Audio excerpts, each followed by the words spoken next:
Malison, The Cursed City is a fantasy survival horror RPG published by Devolver Digital, currently in development, in which you investigate a sinister city filled with hundreds of grotesque monsters, demons, and weirdos.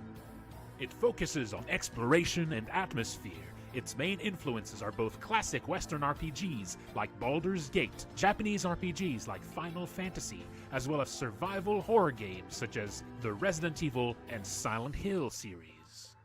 As you sneak through the city, you encounter all sorts of strange characters, many of which you can speak to, trade with, recruit to your cause, steal from, or even attack if you so choose. You can approach this game in a million ways. It's up to you how you plan to survive. Your actions may lead to wealth, disaster, betrayal, or may even lead to uncovering some of the city's darkest secrets and the game's many hidden endings.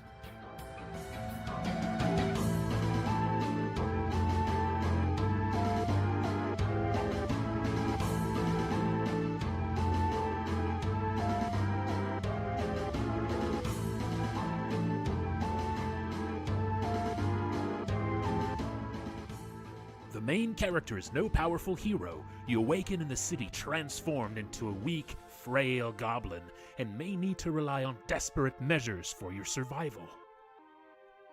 You will likely need help from other survivors you meet, and it is up to you to decide who you trust and recruit to your cause.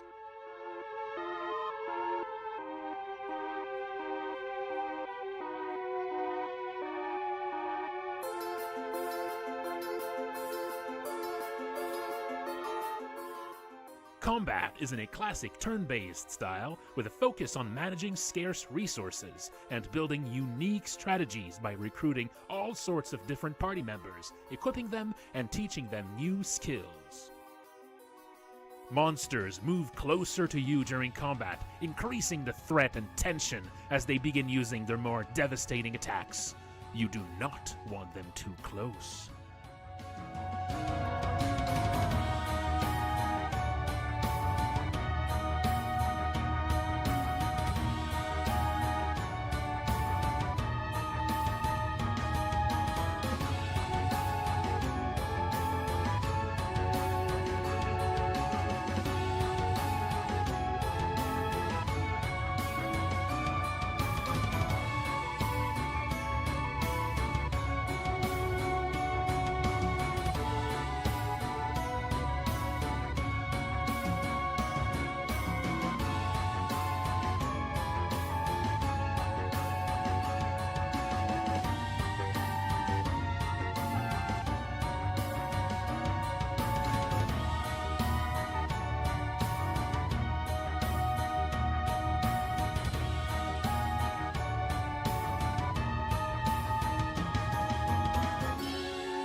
I stream development work of Malison Tuesday to Friday at 7 p.m. EST on Twitch.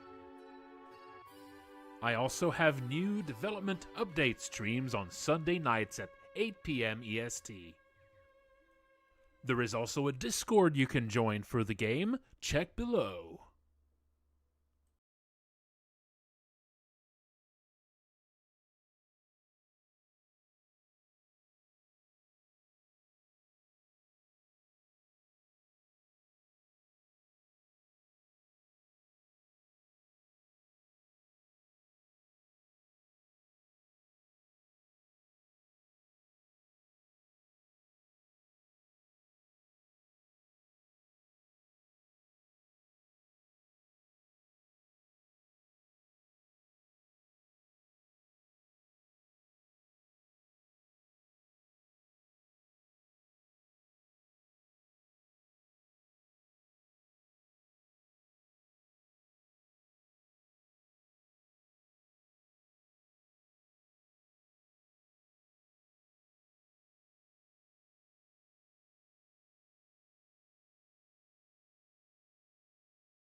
Hello, hello. There we go.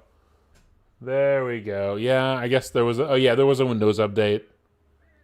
Yes, every time there's a Windows update, my the selected microphone gets reset.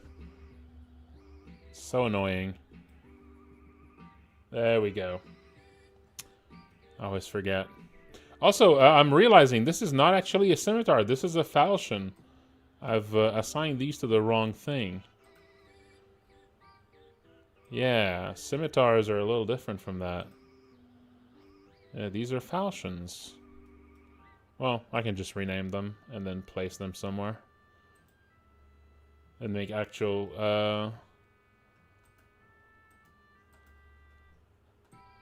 although I've made, that means I've also, I mean, some of the scimitars kind of fit. Some of the scimitars I made here kind of fit. Like this kind of works for the basic falchion. And the elite scimitar, I could maybe move this one to be... I could just maybe make a new one. Yeah, why not? Let's add a elite falchion that I'll need to find a spot for.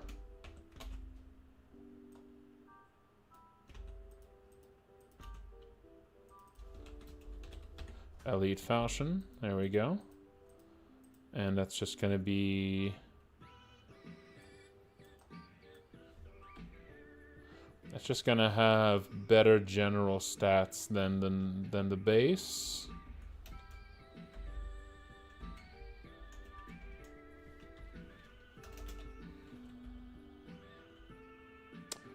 Base is 1. So let's just make it better scaling than the base. There we go.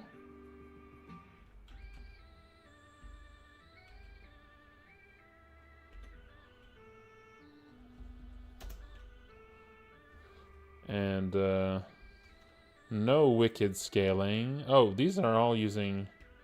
Yeah. Let's make that agility scaling instead. Actually, no, let's make it scale to both this and that.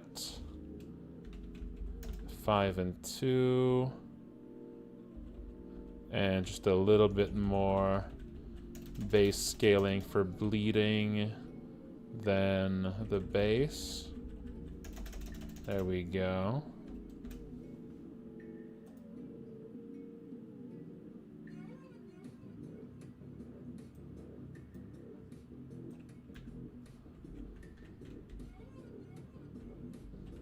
It should be divided by 30, divided by 20. There we go.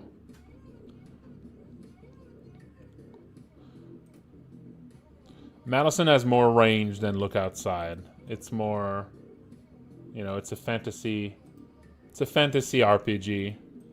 Sort of a fantasy horror RPG.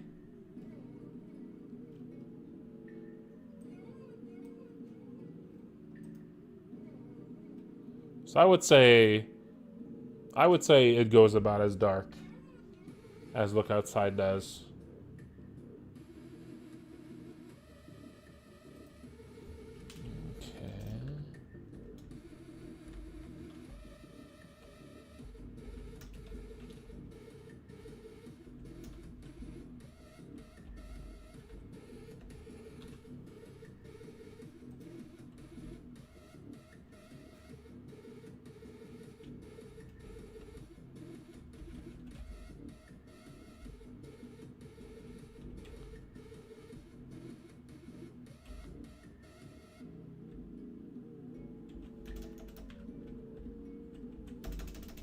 There you go, better scaling. There you go, that's gonna be this. And now let's rename these. Not to scimitars, but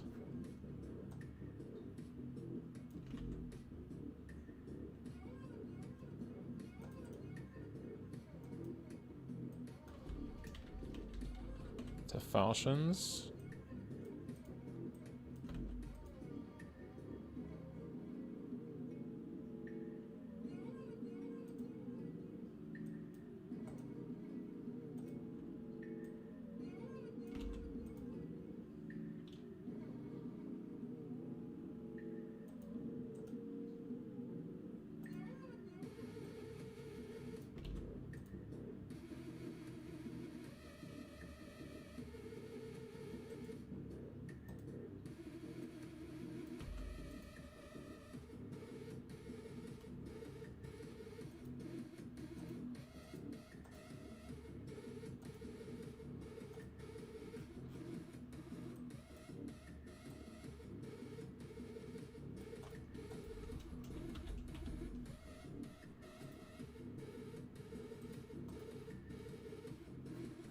Alright, now I need to make actual scimitar versions of these.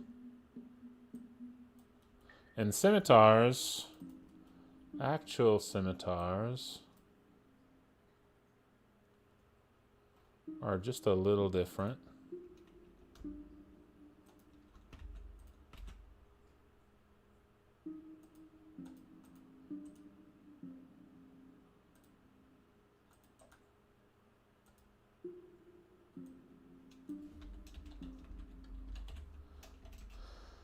See how to rename these as assets too.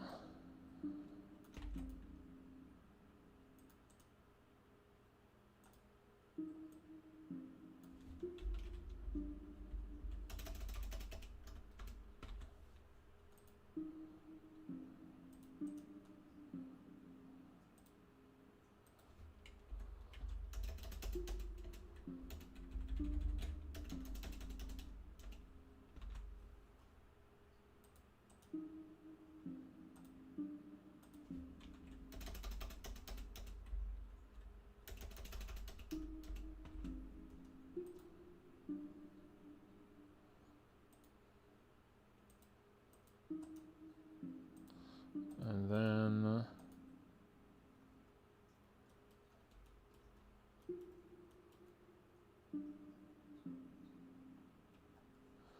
the community project will probably be after the next Look Outside update. Because that's probably going to be... I mean, I guess it depends, because I don't know, you know, how long the testing is going to take. So maybe... it's definitely going to be after I work on most of the next update, but I'm not sure for when it's actually the update is actually going to come out. Because there's always a need for a round of testing whenever I make an update. And the round of testing, it's never certain how quickly I can get it scheduled.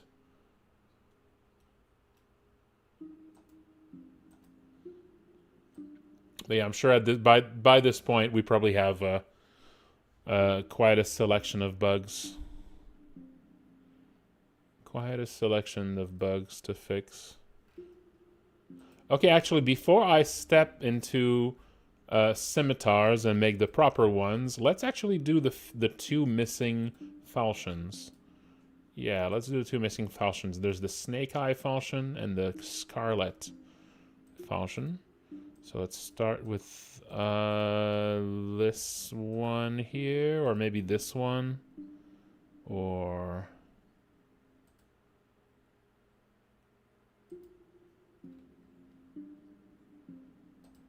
maybe this one. And let's look at the snake eye falchion.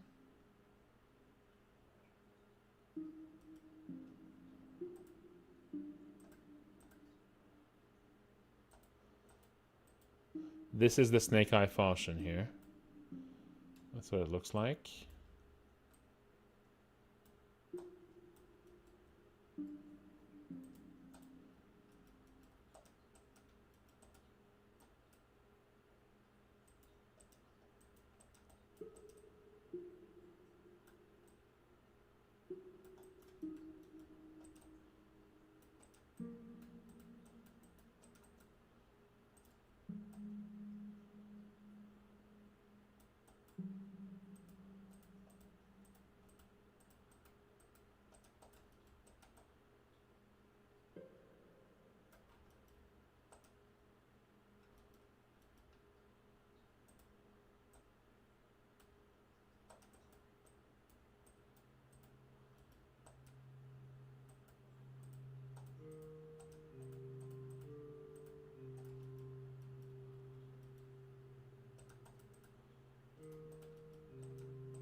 But yeah, if the setting up goes well, maybe maybe that event might happen next month. We'll see. But that could be cool next month. Just making it happen over June. I'll see if I can get the project ready for that.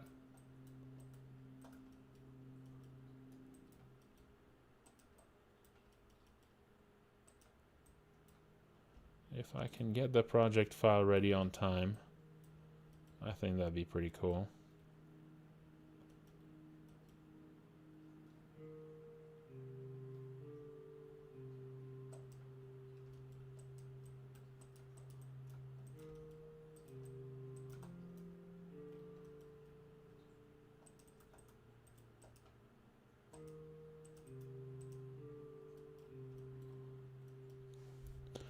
Okay, that is...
I was considering,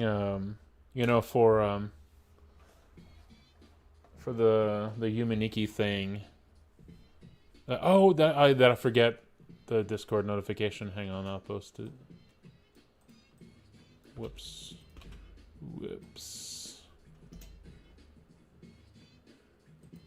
There we go.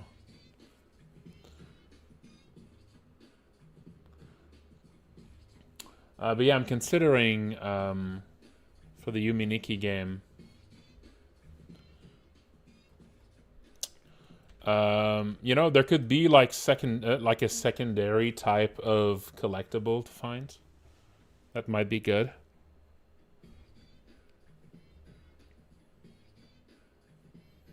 That might be good.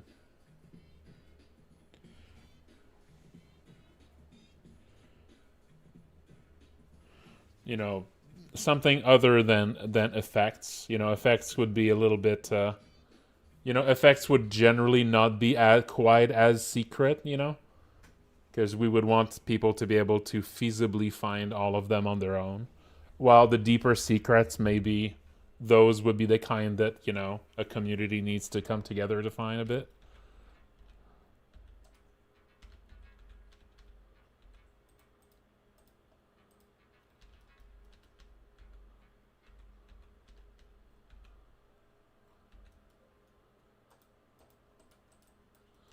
Also, that does make me think, like, the way that we collaborate on, like, hiding things, maybe there's certain things that should be sort of, like, discussed in private about how certain things are hidden, so that many of the people, even people who worked on the game, are still going to have some things that they won't know about.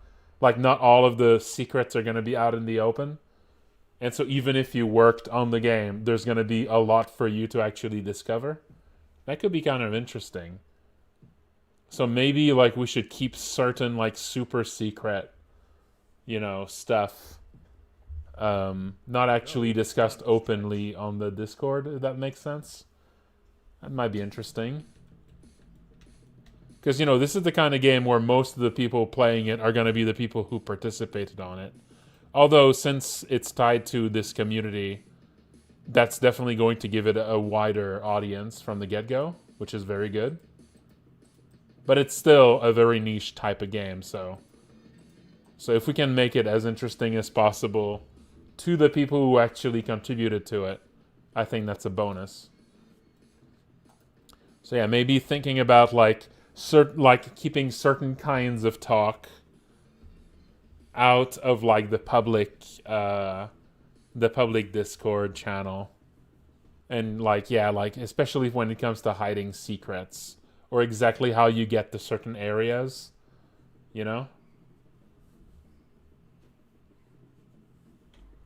I think that might be interesting. That might help help keep things a little more interesting after the game is launched, and make people want to actually like explore it, even if they worked on it. I think that's fun.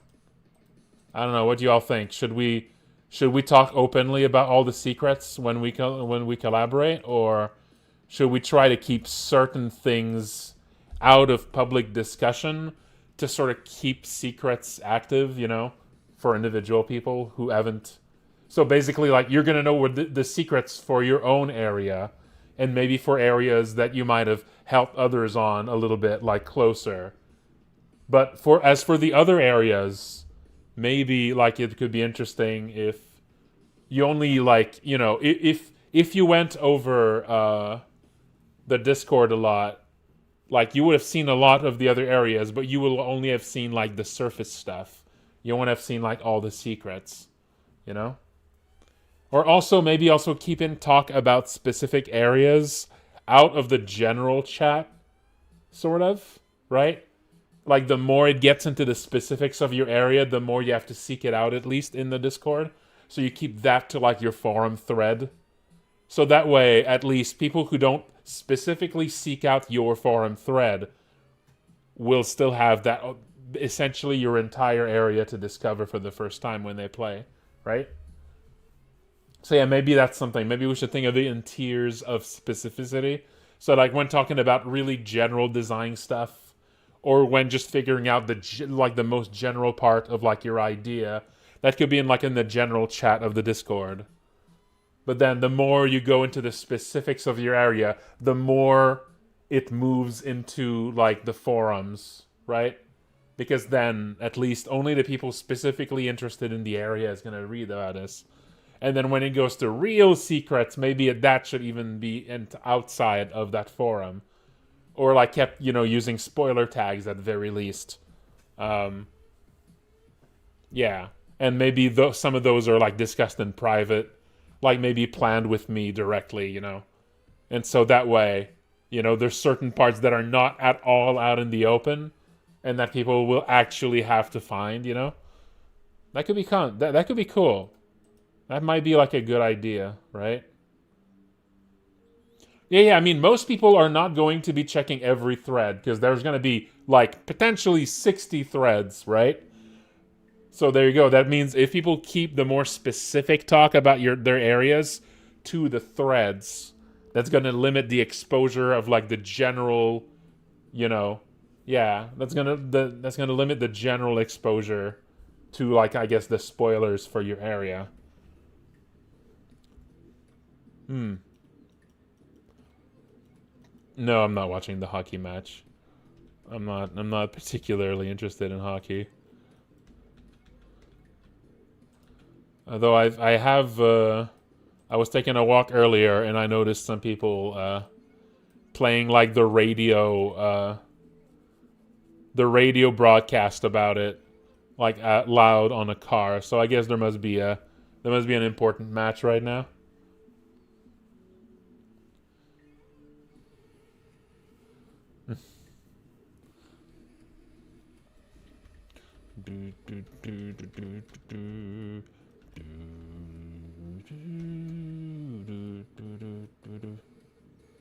No, I know that the Abs are in the playoffs. I have heard of that, but yeah, I mean, I'm not particularly interested in hockey. I mean, I'll be happy if they win, I guess, but it's gonna be a very mild reaction, I think. Oh, they won. That's nice. I don't think they won in a while. That's nice. That's nice. Good for them. Good for them.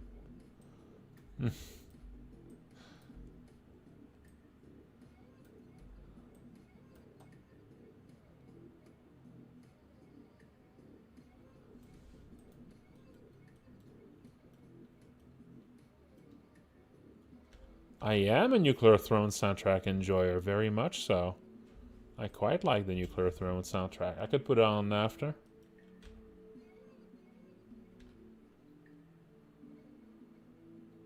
That game is going to be free. The community game, the Look Inside community game is definitely going to be free.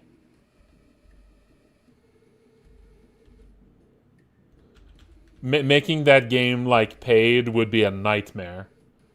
Like figuring out exactly how to like distribute the profits of that game, like splitting not only evenly like among everyone who worked on it, which could be like more than 60 people, would be a nightmare. Like the amounts that it makes would probably not be that high, and then splitting that 60 ways, but potentially more than 60 ways because some people can work on their idea as like a team instead of alone, and like just figuring out exactly how to split that would be that that does not sound very feasible. So that game is definitely freeware, folks. That would be really complicated. A potential nightmare. The kind of thing that could turn into like lawsuits. You really don't want to get into that. Freeware seems really like the only possibility for something like that. If it was like a much smaller group of people, it might have been possible. Like if it was like 10 areas or something. But yeah, 60, forget it. That would be complicated.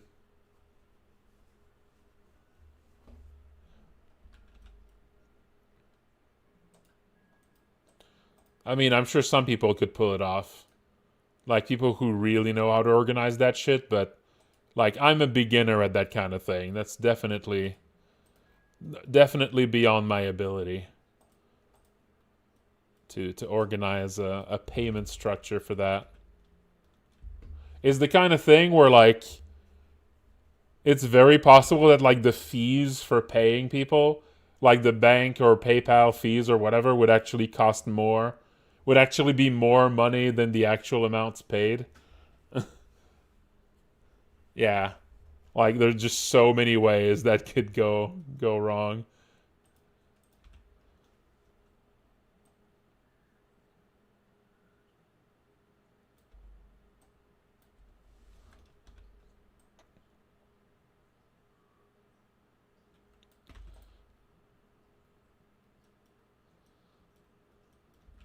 Vaporwave OST?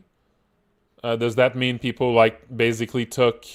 I mean, there's basically is vaporwave in Look Outside, Look outside's most popular song is Vaporwave, really. Vacant. Vacant's already Vaporwave. That annoys Safety Gamer to no end. And I get it. It's very funny.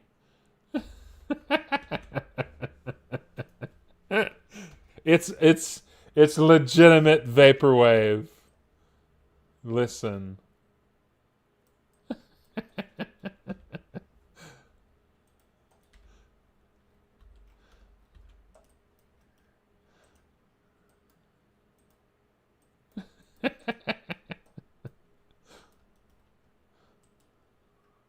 Yep. That's right.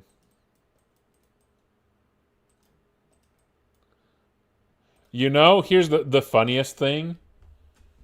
The funniest thing is that time being stretched by 10, by like it's 13, or was it 23? I forget the number. Time being stretched slower in that world, and the music being a slowed down version of the theme are actually two completely unconnected things. That wasn't even like part of the idea. I didn't even stretch it like to like I didn't even stretch that area's song to like communicate that time is moving slower. That was not even it. Like I just stretch it to make it spooky. And then later, not even remembering that this would work well with the music, I decided that it would be interesting if time was slower there, and that makes everyone who lives there into some kind of, you know, they're living in some kind of living hell. Those two ideas are completely coincidental and have no relation to one another, even though they work really well. I was not. There was nothing clever about it. Vacant is even less clever than you thought. It's my favorite song. I want a poll. I want a poll of people's favorite Look Outside songs. And Vacant's going to be in there. It's not going to be the number one winner. But it's not going to be the bottom. I know it's not going to be the bottom one. Listen, you know, the heart wants what it wants, and sometimes the heart wants just a slowed down version of an actual song.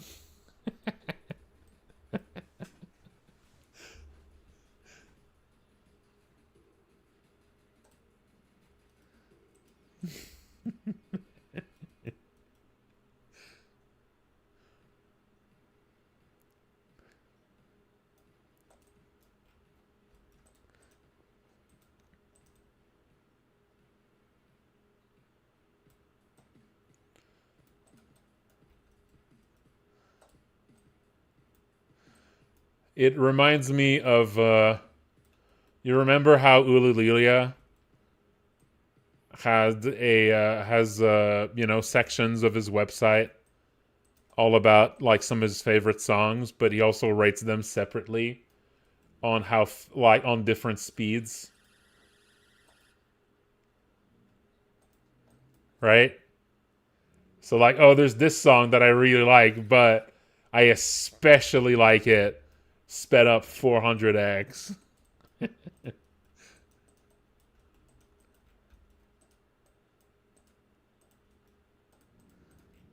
We always come back to Ulalilia.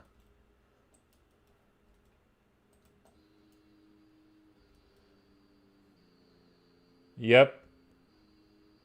Sped up 30%. Listen. He knows. He figured it out.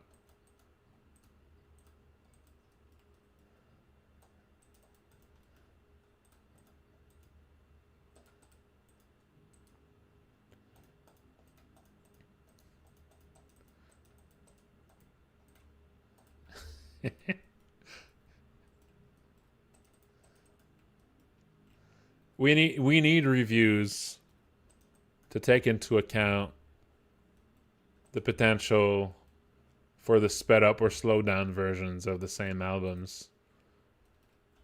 You know? I think we need to. There's so many different ways to enjoy music. So many different ways. We need to have an open mind.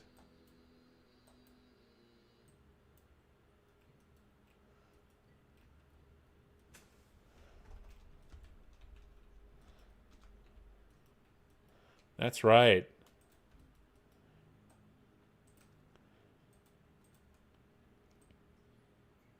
That should be in the booklet. You know, that should be in the packaging of albums. You know, recommended listening speeds.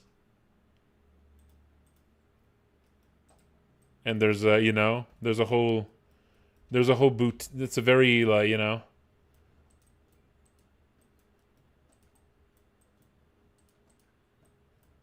just a fine selection.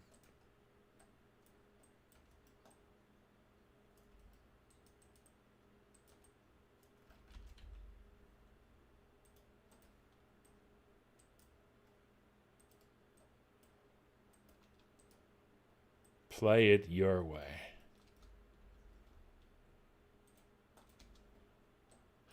Who are musicians to tell us the speed at which we should listen their music?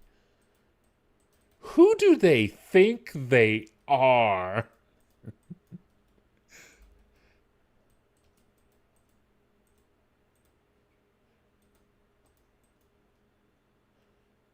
The arrogance.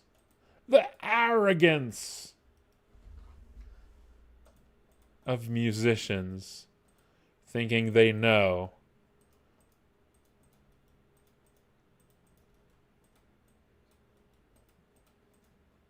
The ideal playback rate of the music they made. Death of the author, first of all. First of all.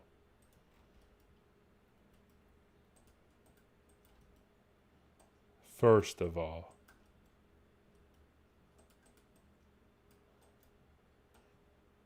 Yeah, and a moving card. That's right, Harry Edwin. Absolutely. You absolutely need that that Doppler effect going on.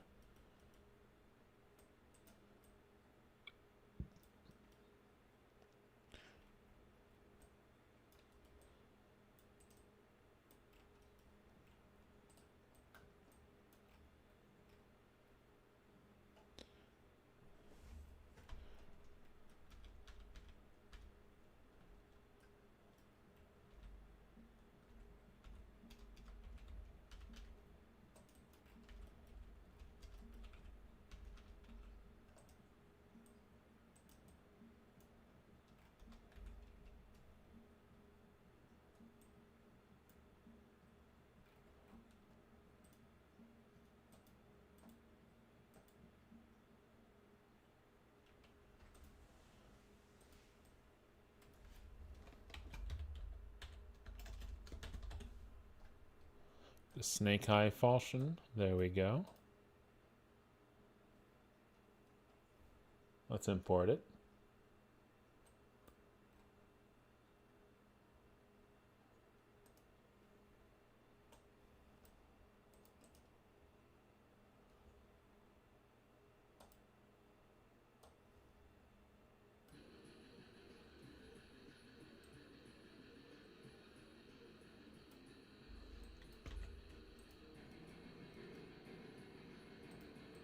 And then we need the Crimson Falchion, which is actually doesn't even have a frame here.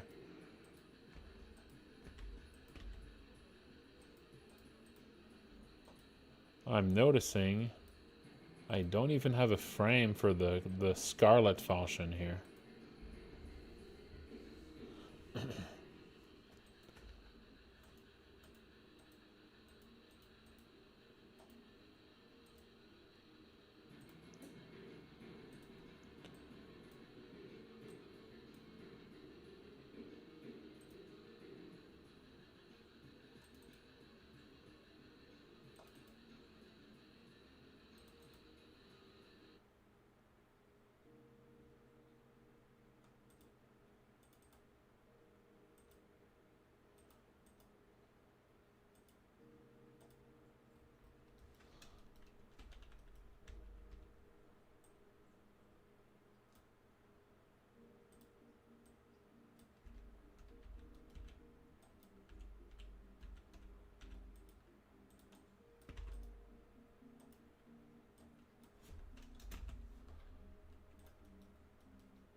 Here's the Scarlet.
All right, we got the new falchions. Let's report that.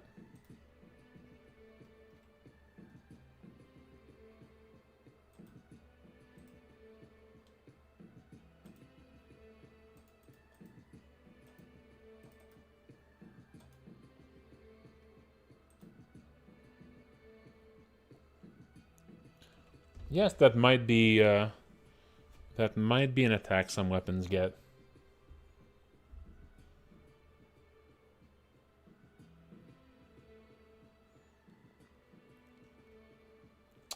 You should not be seeing it unless you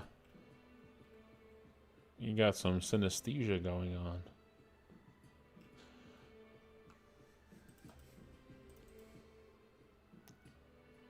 Synesthetes in chat.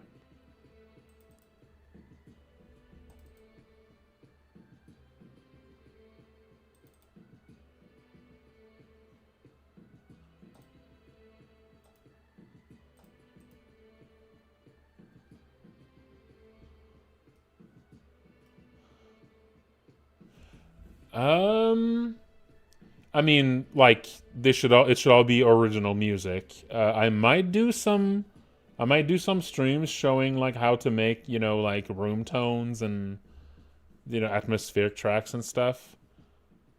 Like it's pretty easy. once you get like some basic tools. It's really not. I might provide some stuff people can use to make their own. And maybe I'll make some recommendations on like tools to use. I'm not really a music composer. I really just make, atmospheric tracks, or I just mess up Safety Gamer's work and warp it into something disgusting.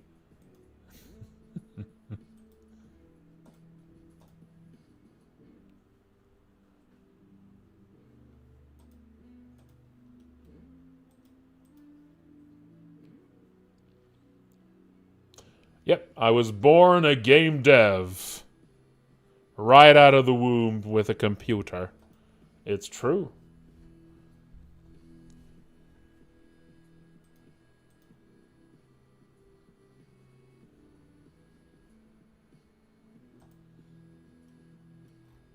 Hashtag real.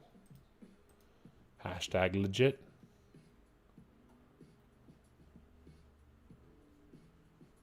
Yeah. There could absolutely be some composers who go around making music for different entries. Yep. Collaborating like this is perfectly fine. Perfectly fine.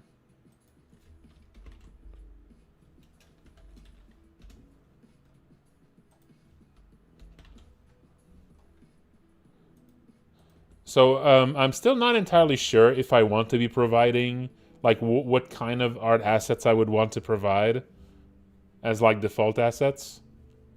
On one hand, I think like providing default assets would be helpful, but at the same time, like a lot of people could end up using them, and the more people use those pre-made assets, I think, the less unique it's going to look.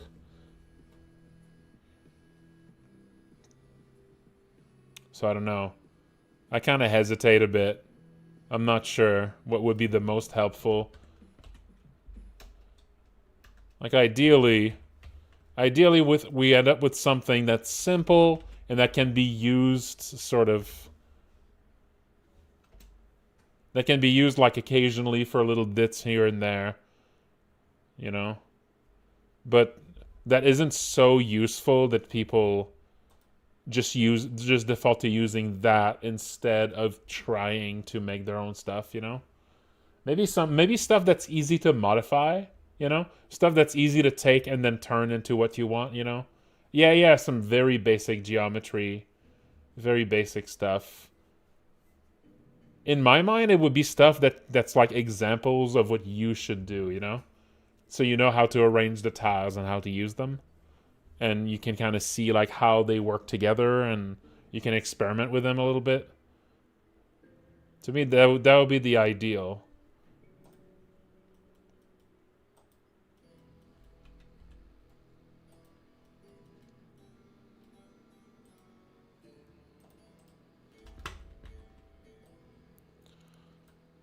So yeah, I'll need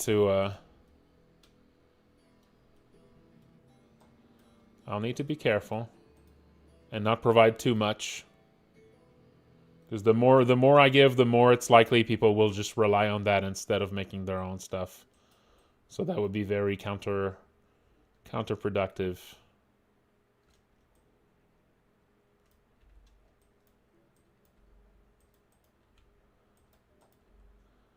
Like I really want to invite people to try doing art, So ideally, whatever I include should feel like it's easy. It should look like easy to do, Like in that inviting way that just makes you want to try it. That would be the ideal kind of assets, I think. If I can pull it off. Just put some stuff in there that feels useful and easy to do yourself.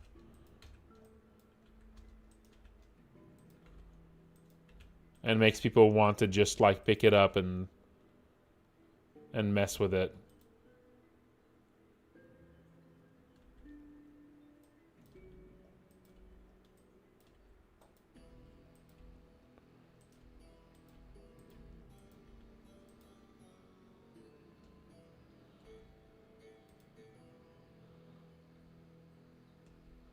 Yeah. That's how I got started. That's basically how I got started.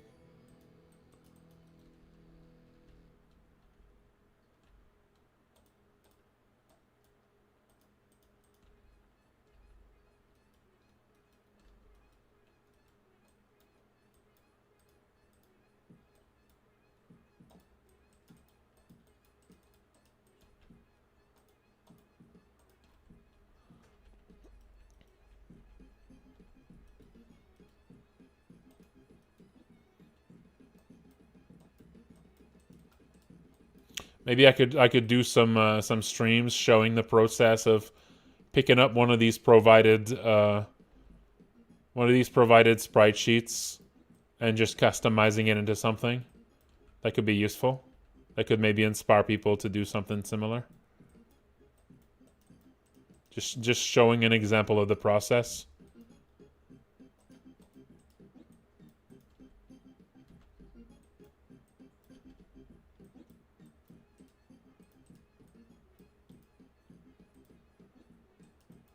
And again, the kind of thing where the whole point is to make it seem easy. Just so people give it a shot. Just to inspire people to, you know, to open up whatever program they can find for it and try it out.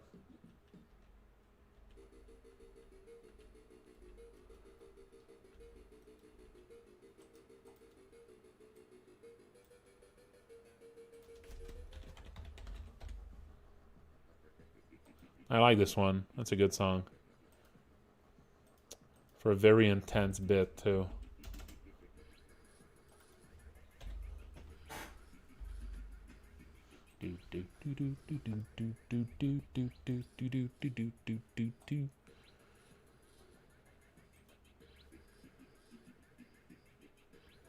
Android Arts, yeah.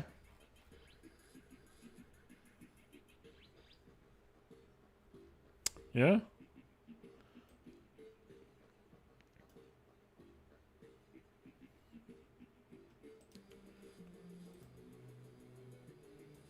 It's a function.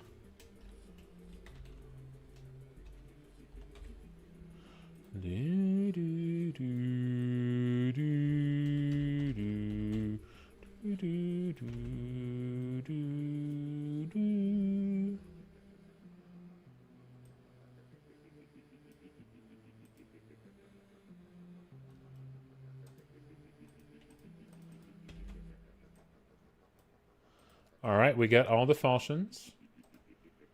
Now let's make the scimitars.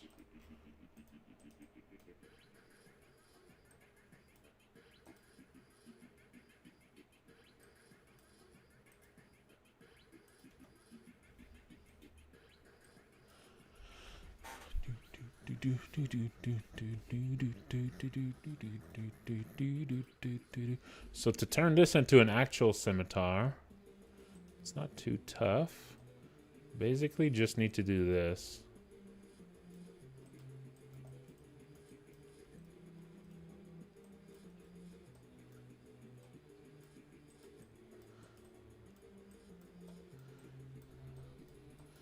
And that's a scimitar.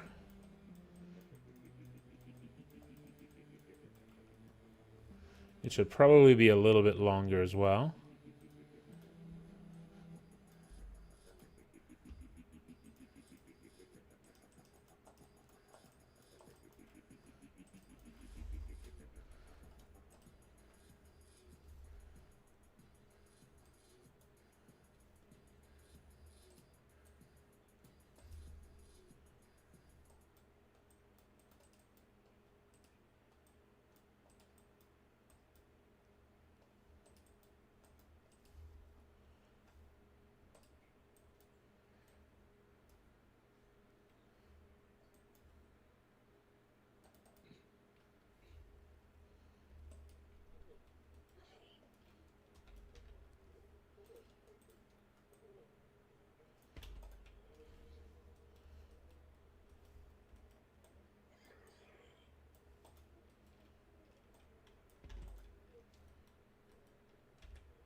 Oh, I'm gonna go make me some tea, folks. Let's go make some tea. Or maybe hot cocoa? Hmm. Who knows? Who even knows? It's gonna be a mystery until I'm back. And then I announce what it was. Stay tuned. I'll be back.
Alrighty.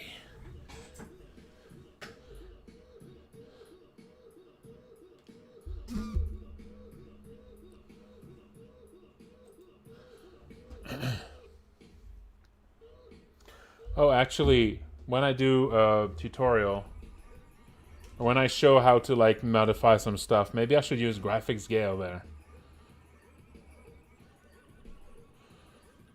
Since it's free. So newcomers to pixel art that are going to need that advice the most are going to be much more likely to be using graphics scale.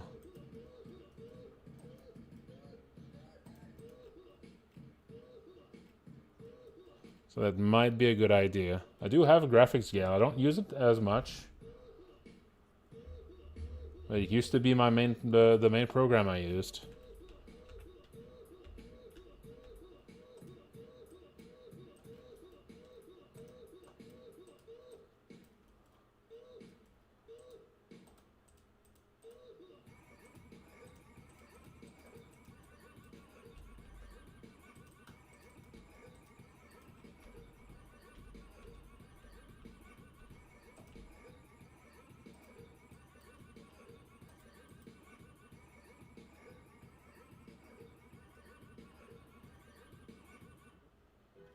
That's right.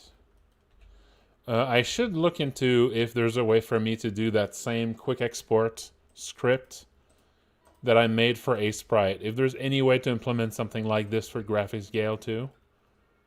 I think graphics scale does have like batch conversion stuff.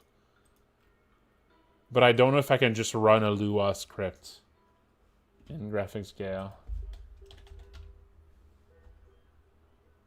I mean, let's just look it up now.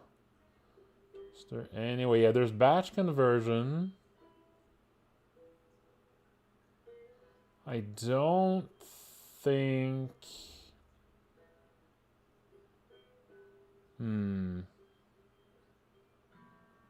Yeah, I don't think there's a way to run a script like that in this. But maybe batch conversion can do that.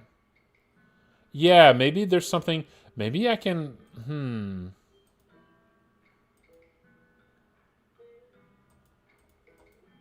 But that just converts... Does it scale up? Yes! There we go. Specify percent. Yes, okay, so you can. Okay. You can actually set up a batch conversion here. Yeah, so I can absolutely do this. You can select an entire folder here, I think. Or maybe you need to add the files independently, individually. And then I can set an output. I don't know if I can make it like... I don't know if I can make it like recreate the same folder structure. But then I would need to... Okay, so basically the big problem with using RPG Maker MZ, this is something I talked about before, is that RPG Maker MZ, the assets, like the pixel art size of tiles and everything, is really big. It's way too big to make this like an easy to use like pixel art kind of game. Like the dimensions of the art, it tends to be way too big to make it accessible for like newcomers doing pixel art. Like it's huge, right? The tiles are 48 by 48. It's like just a huge resolution. It takes forever to make assets for this. So what I do is I actually make the game 16 by 16 in tiles. So I make it much smaller, and then I scale it up 3x or 2x. This is what I do for Look Outside, and this is what we will do for the Yumeniki game. So if you look at not at Malison, if you look at Look Outside's assets,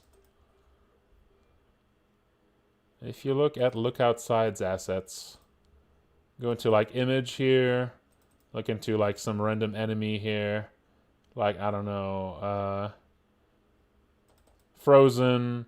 Let's look at Batine. Look at this little guy. Well, if you check Batine's sprite, every pixel is actually a 4x4 block of pixels. right?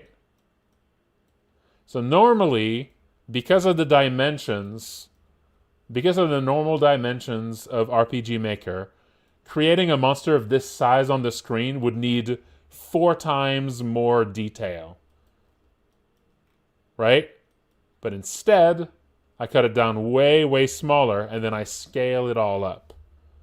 The smaller it is, no, it is not that the smaller it is, the harder it is to draw. I mean, there is a specific skill to drawing using very small, like to drawing very small creatures that are still readable, sure. But as you increase, as you add more pixels to work with, it becomes increasingly more complex to actually do pixel art. It moves further and further away from pixel art and more towards, digital drawing. And once you move completely into digital drawing, then it's just a completely different art style. But if you remain within pixel art, drawing a large image is way harder, way more work. Yeah. So, I mean, it's beyond me. I would never work on a game with 48 by 48 tiles. Like, I have 20 years of experience doing pixel art. I would never take that job. That is too much work. So I would absolutely not do this for a little, month-long community project meant to get people to try it for the first time, right? That would be absurd. It's something I wouldn't even do after 20 years of experience. Yes, since I scale it back up at the end, then it is the same file size for RPG Maker. But I don't want to have to, in order to modify Bottine here, I don't want to have to first scale it down 25%, then make the edits. Let's give him some very cute reflections in the eyes there, right? And then scale it back up 400%. And then save it again. That's what you would normally need to do if you, like every single change, you would need to scale it down first, make the change, then scale it back up for every single asset. And in a game with hundreds and hundreds of assets, that's very annoying. That's a lot of annoyance just to make a little tweak, a little edit, right? So what I do instead is I never work directly on the files of the game. Right? Let me show this.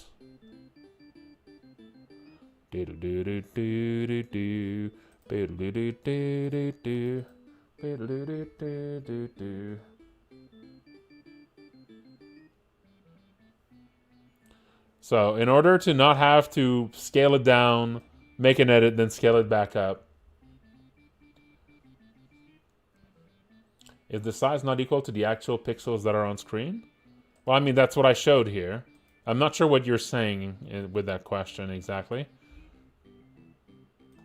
But you see, It's time to stretch. See, you see 4 pixels here. See, this looks like 1 pixel here, right? But it's not 1 pixel. This is actually 4 pixels that just look like 1 big pixel. See? That's what I mean. So this is actually supposed to be a much smaller sprite that I scale up for the game, because the game is expecting assets that are much bigger than what I actually want to draw, right? So here, see? So this is the actual asset. See, each pixel is just 1 pixel. But the game, if I imported this into the game, it would be tiny, tiny, tiny. It would be a tiny little thing in the middle of the screen. It would not be like, you know. So in order to make it usable, I need to scale it up 4 times. 400%. And this is what's actually in the game. Because that's just how that version of RPG Maker works. Hello, folks.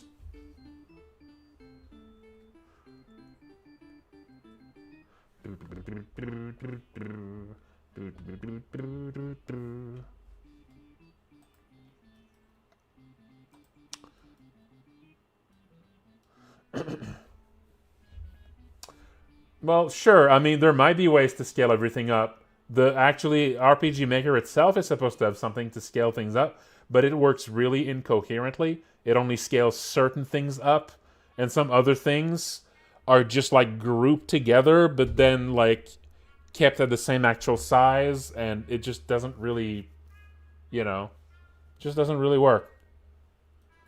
And yeah, there might be some ways to do it. There might be some ways to automate it, but this is RPG Maker, and I don't know RPG Maker's, source that well. And I've actually looked for like plugins people might have made to automate this sort of thing, and I could not find one. I asked around too to see if anyone had something to automate this kind of scaling in the way that I want, and I could not find anything. Which, I mean, that surprised me because this seems like the kind of thing. I'm sure I'm not the first person to need something like this, but still, I couldn't actually find anything that does that in the way that I wanted. So what I do is, instead of working directly on the game's assets, so here, this is the game's files, this is the game's source, and then the actual assets are all in these directories here. These are all the monsters, these are all the tile sets, right? So this is the actual directory of the game. And instead of working on the assets directly in the game like this, I have a copy of these assets in a separate folder outside of this that I call my assets folder. It's the same directory, but here everything is smaller. Everything is in the actual size that I use, right? Everything is the actual size of the sprite instead of the size that RPG Maker wants. So here, if I go into Frozen and I find Batine, right? Here, Batine is tiny. See? Here, Batine is the tiny sprite. And see, I haven't actually updated this version. I'm going to give it little shines in the eyes like I did with the other one. And this one, I'm going to give it like a faint outline of a face so you can see that I did actually modify it here. See, I'm going to give it like little wrinkles. You're going to see a face a little bit. Like a little bit of skin here in the darkness. Cute. There you go. It's a little textured now. A little textured little creature. Look at that. Ain't he cute? Ain't he adorable? Yes, he is. Coochie, coochie, coo. Alright, so I had a little bit of details. Added a little bit of details to little Batine here. And what I do is I save, and then I just need to run a script. I have a script here, export RPG Maker assets. And what it does is that it automatically grabs whatever asset I'm currently looking at. It just automatically scales it up appropriately and saves it in its proper place and overwrites whatever was already there. So it just automatically finds the location where it belongs and saves it there. So now if I open the version of this in the game, Batine, now Batine is updated. See, now that's the bigger one that's scaled up.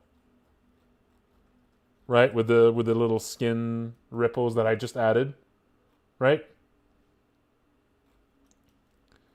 And there you go. So that's a script that just automates scaling it up and then saving it at the right place. That's it. That's all it does. It's very simple. It just removes a little extra step of annoyance to make it easier to work with a smaller resolution than RPG Maker normally expects. I would using the brush at 4 pixels instead of 1 pixel affect the sprites and need to scale. You mean like just drawing like with a larger thing like that? Yeah, that wouldn't really work. You know, like drawing with a bigger brush like this? Yeah, I mean, that wouldn't really... that would not really help. You're still working at a much higher resolution and level of detail. So this is still, 10 times more work. Yeah. But anyway, this is how I usually do. I work on like on a game of a smaller resolution than expected. So for Malison, I don't need to do this because for Malison, of course, like Malison, like this isn't Game Maker, so I programmed the way that everything is displayed on screen with Game Maker, right? So I didn't need to do this with Malison. With Malison, you decide the resolution and how things are scaled exactly. Like you put that logic in yourself. So with Malison, I don't need to do this. Nothing is pre-scaled up. Like everything is drawn onto the screen, and then the entire screen is scaled appropriately, all cleanly, and that allows me to do all sorts of visual effects. And that's obviously the ideal thing. Now it's probably possible to do the same thing in RPG Maker, but you need to understand the engine and the source of it much more than I do. I only have a very surface understanding of like all the intricacies of RPG Maker's engine, and I don't really even know HTML5 and JavaScript stuff that well either. I'm just not really that knowledgeable. I'm a little bit outside of my element with RPG Maker's programming, so yeah, there might be a way to fix it to make it simple to do in RPG Maker as well. But if there is, I don't know how. And I couldn't find something that would do it for me either. So yeah, we'll need to find a solution like this. I mean, what helps here is that people are individually working on very small chunks of a game for this, the Yumeniki thing, right? You're just going to be working like on one area. And so manually scaling up everything you do by four times isn't that huge deal, You're not dealing with hundreds of assets. You're probably going to be dealing with like 10, 20 assets tops, right? So, it's not like a huge problem. But still, if I can simplify things for people, that would be ideal. So I'm still trying to figure out some ways I could simplify things. And I'll definitely provide that script that I use here. That script that I use to do this for me. I've already made a public version of it that you can already download if you want to try it. But problem is that this is for Sprite, and not everyone has Sprite. And I'm not sure what I'll do for GraphicsGale. It does seem like GraphicsGale's batch conversion thing is going to help.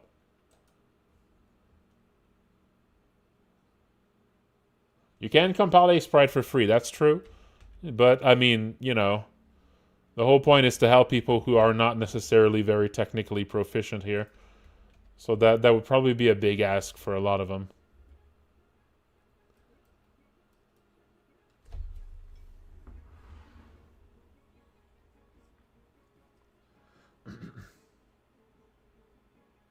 Yeah, that's exactly what I was looking for as Spatula 66. I was looking for just a simple plugin that just like basically scales up the view cleanly, and also does this for all of the interface too and the menus in like a similar way.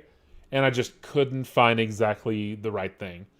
Like nothing was really what I needed. But maybe, listen, if you can find a plugin like this, I tried. If you can find a plugin that does this, that would be great. But I could not find it.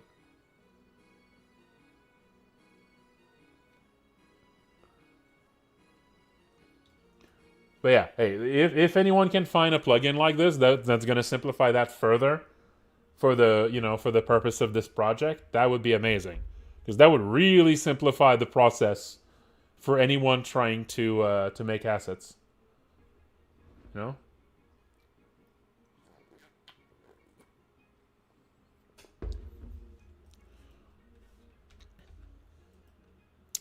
That would be great.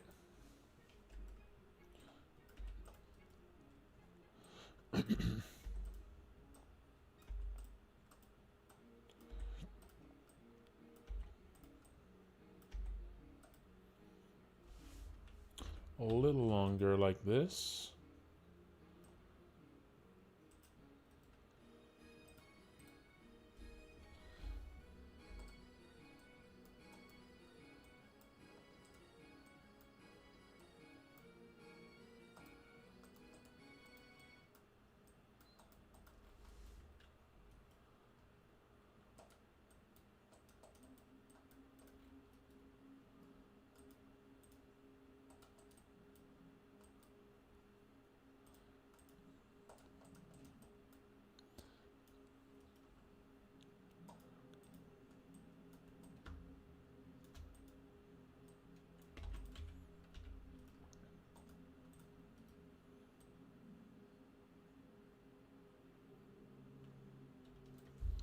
Uh, it could be really fun to to have a stream all about making spooky atmospheric music. I think that's going to be really fun. I feel like also that's going to be the kind of thing where, like, I'm not really just going to be teaching here. I'm probably going to be learning too, you know? Like, making atmospheric tracks is very much something I'm still figuring out myself. So this is probably going to be like half teaching what I know about how to do it and half myself like experimenting. You know?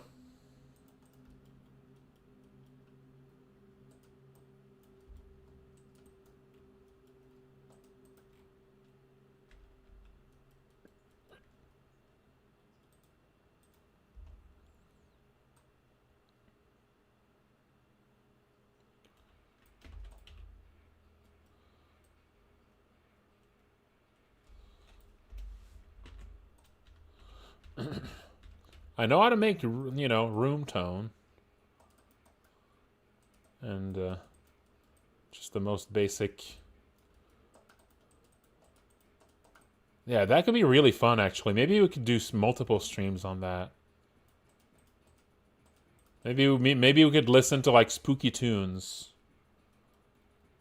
Spooky tunes to get some inspiration and then try to, like, recreate the effects with, whatever tools we have. Probably, like, primarily it's going to be, like, Audacity. And maybe whatever other, like, music program. Yeah, I need to think about, like, a music program that's, like, a free music program. Like,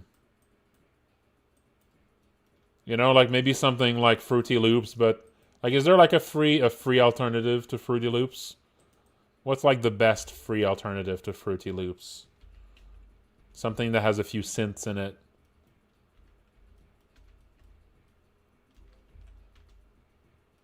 Reaper, yeah. Because I do have Fruity Loops. I have, like, a license, but obviously, if the whole idea is to, like, invite people to follow along and try it too, it's best if I'm using something free.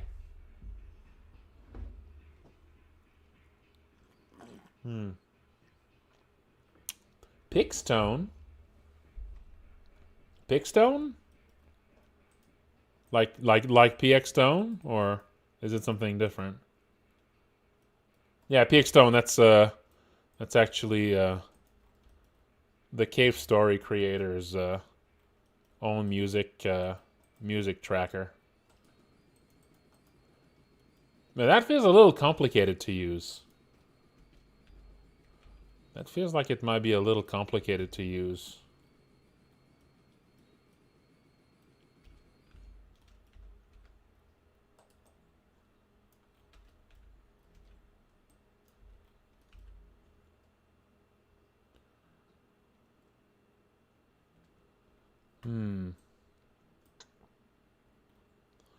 Maybe I'll have to just try a bunch of things.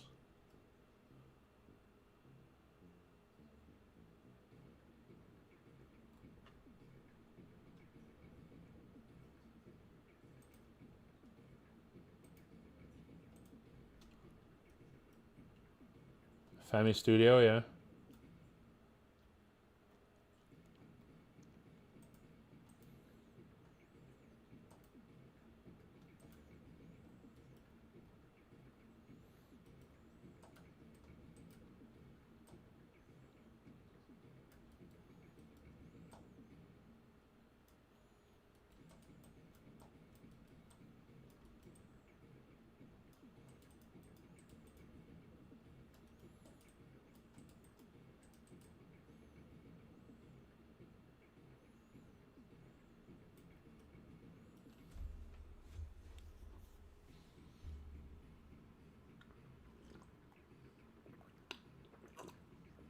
I mean, it's true that like the other stuff than the map.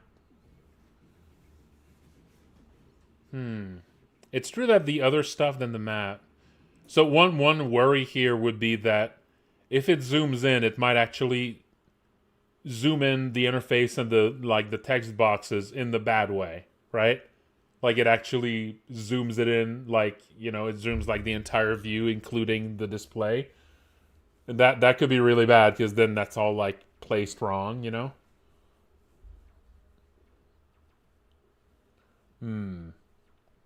Also, it would need to be zoomed in cleanly too. It would need to be. It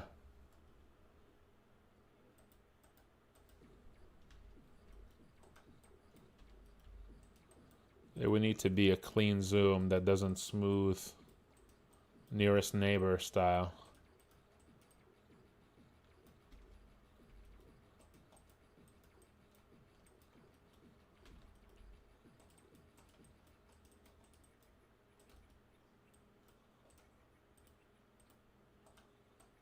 Well, listen, if you find a few things that I could investigate further, I'll definitely look it up.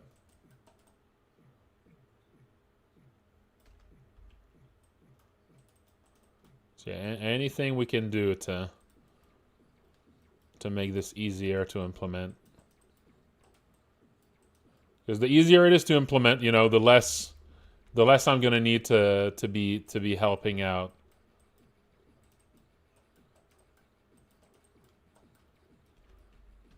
People struggling to get the assets working.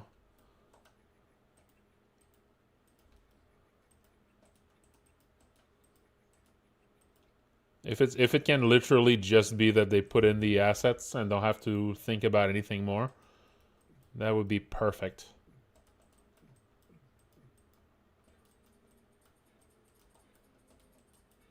Any extra step is a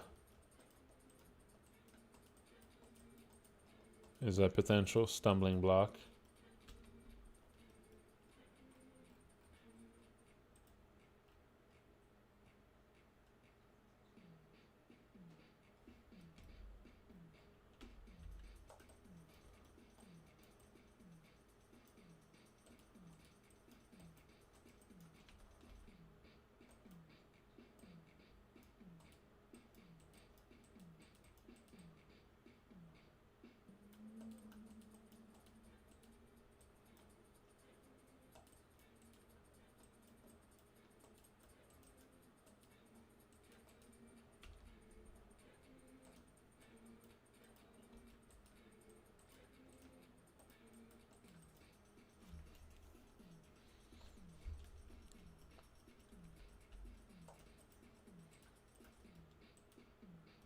Thank you, Bright Sky Girl.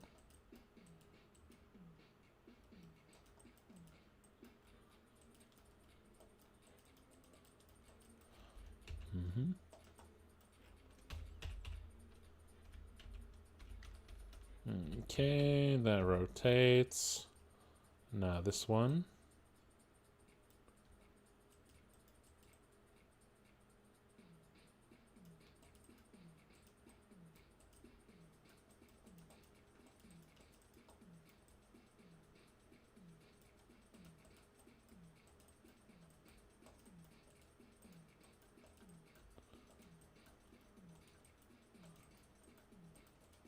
Let's see here.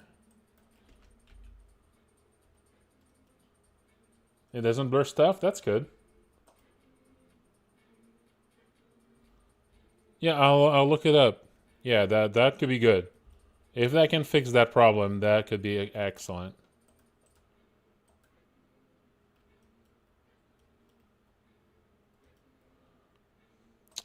I started around like 2004.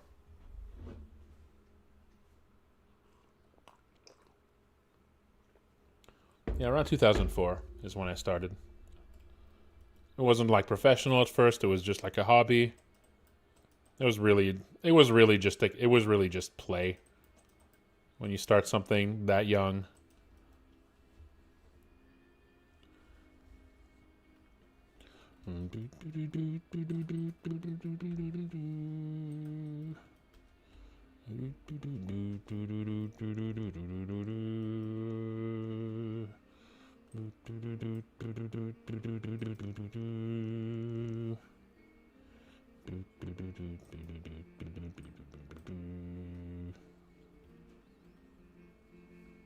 No, RPG Maker 2000 was my original.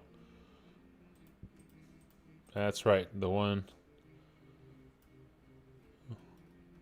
RPG Maker 2000 was my very first. That's when I learned that people could even make games on their own. You know, that was before indie games were like a big thing that people knew about. It was before there were like any like, you know, mainstream indie games at all. So like growing up, I was like, I don't know, 10 or 12 at the time maybe. Something like that. And yeah, I had no idea at that point. To me, like all games were made by big companies in Japan, you know? Yeah, the pre-Cave Story days, that's right. And then finding out about RPG Maker, I was at school. I was not in detention exactly, but something like detention in the computer room. They just put us there while the other students were celebrating. And my computer just happened to have a pirated version of RPG Maker 2000 on it. And it blew my little mind. Finding that blew my little mind.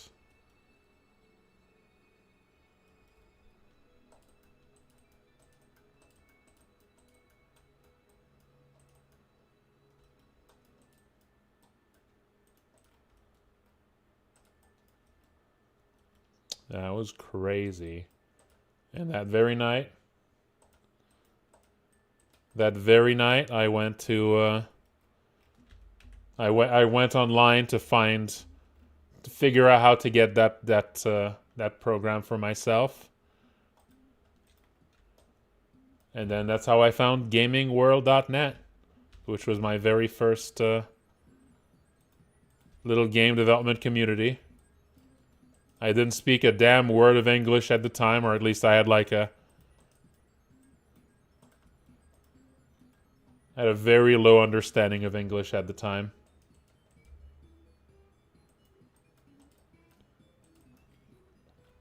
And yeah, there you go. That's how it started for me.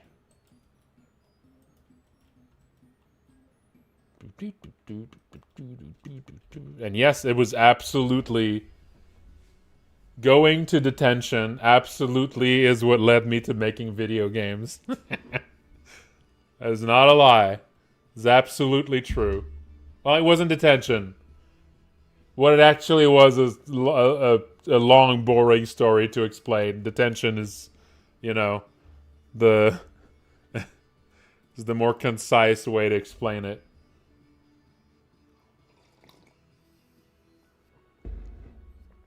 It was like a yearly achievements ceremony, but you could only enter the actual achievements ceremony if you had any kind of achievements. And I was a really, really bad student that had absolutely no achievements. And all the students that didn't have any achievements and couldn't attend the ceremony instead were shipped off to spend the entire day in the computer room. And it basically kind of was yeah.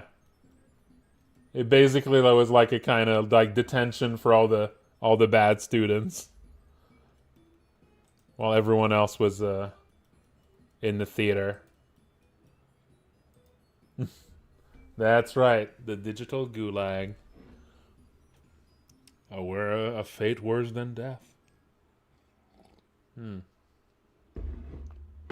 It did. It absolutely did. That's right. My award was just deferred.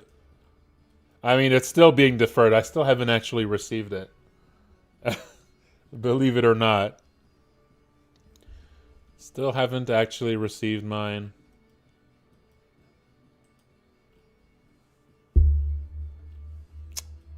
Alas.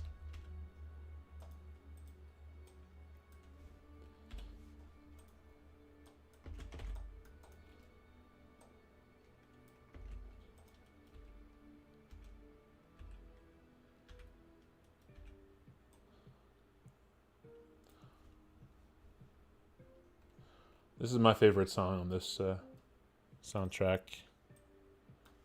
It's really catchy. Boo-doo-boo.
Has anyone here tried the new Subnautica yet? I think it came out today.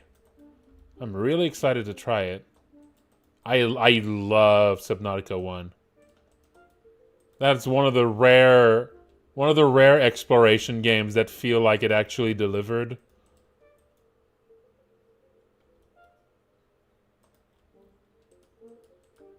You know? Feels like it actually delivered on being... Like, it's an exploration crafting game that actually delivered on the exploration part. And I feel like that's really rare. Like, so many of those games... Like, so many of those games seem to just not care about the exploration part. They just kind of give you a big old field to explore and put some content in there. Subnautica 1... feel like they really put effort in making the game, like really like figuring out how the game is explored and just really like setting up like this order that you find these things. And I don't know, that was such a joy to explore. I really loved it. And like and you know, the crafting part was still fun. And like you had a pretty solid like progression of your ability to explore as you go. At first, like this progression where like diving deep felt genuinely dangerous at first and you're really shy about going deeper. But as you go, you get a little bit more bold and you explore a little bit deeper. You get all these upgrades that allow you to explore further, and that's such a solid like loop for exploration. I feel like that game really just did it better than any other that I've played. Absolutely. You can really feel the intent in the exploration design. Yeah, it's really good. I didn't quite like Below Zero quite as much, mostly because I got some really unlucky bugs that just kind of wrecked all of my progress. And that just kind of soured me on the game and I stopped playing. I basically loaded the game and a fish had like clipped into my sub, or like, not the sub, you know, the one that's like modular. Like a fish had clipped into it and it just destroyed everything and I just lost everything. It was really bad. I didn't mind the land exploration wasn't like the best part. But there was still a lot of exploration, like... But yeah, that did kind of, like, mess with the... Like, because the water exploration is the part where you keep expanding it as you go deeper. And the fact that a lot of it was like overland, the overland exploration didn't really have that progression to it, and that weakened it just a little bit, you know? But I think it was still, like, what I played of it was still enjoyable. I just, like I said, I just got a really unlucky, like, bug that soured me on it. I might, like, go back to it. I liked the story. I thought it was okay. It felt like weird and very different from the original, which I appreciated, you know?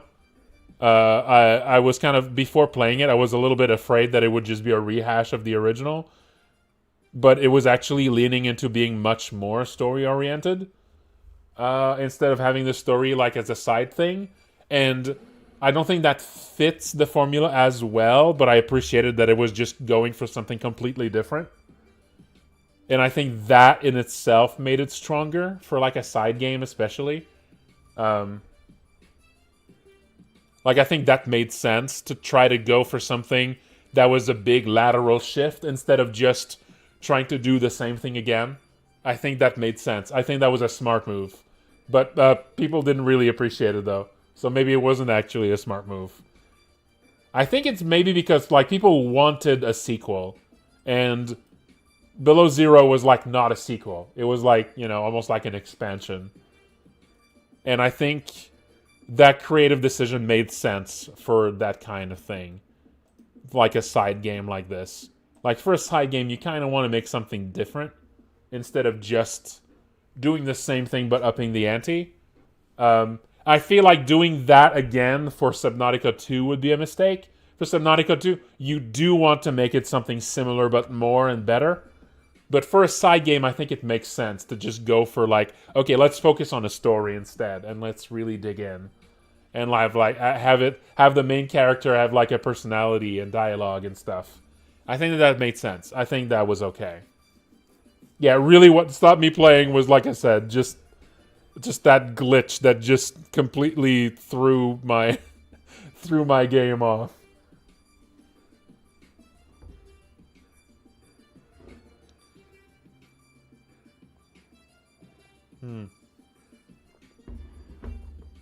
But yeah, I mean, so I didn't, like I said, I did stop my game and I was maybe like a quarter or maybe a third of the way through, or maybe, I mean, I was starting to build that modular sub. I don't know if that's a really good measure of how far you are into it. So maybe I was like 1/3 or maybe halfway through. So maybe it doesn't land it, you know? But the part that I played seemed fine. Like I was perfectly okay with the parts that I did see. So maybe it doesn't land it later. Maybe there's like a disappointment later down the line. But at least the parts that I played, like the story was fine. And like I said, I appreciated that it was going for something it was doing a lateral shift for like the kind of story and the kind of storytelling. And I do hope that they're not doing a lateral shift for the sequel. I feel like that would be a mistake. Like the sequel, that's when you want to do the same thing but more and better. And the side story is where you want to be a bit more experimental, right? Yeah, that's good. Yeah, I'm really excited to play it. Now, I'm really curious to hear like first impressions on it. Like for instance, is it actually worth playing yet? Or does it feel unfinished? Should you wait? You know? That's a thing for sure. Like this is an early access, so presumably they don't think that it's like a full game yet. So I'm kind of wondering like what kind of state is it in? Like it's very possible that right now if you play it as it is, it just feels like Subnautica 1 again, but less complete, you know? I would not mind if it feels similar, as long as it's like a new like world to explore. I would be perfectly fine with Subnautica 2 just being a generally improved, like, just a generally improved Subnautica 1 with a new world to explore. I would be perfectly happy with that. Like, I really like the formula of Subnautica 1, so I would not complain if 2 was very similar to 1, just generally improved with like maybe more tools and better like progression or something, whatever other little ways they can improve it, and just with a new world to explore, I would be very happy with that. Yeah. Same game, improved in some ways, and with a new world, perfect. You know, sign me up. That's exactly what I want from Subnautica 2.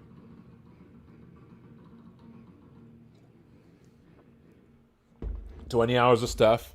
I mean, yeah. Oh, is there? Do they have like Do they have a plan for when the full game is going to be out? Have they like sort of given a have they shown some plans on like what the timeline is like?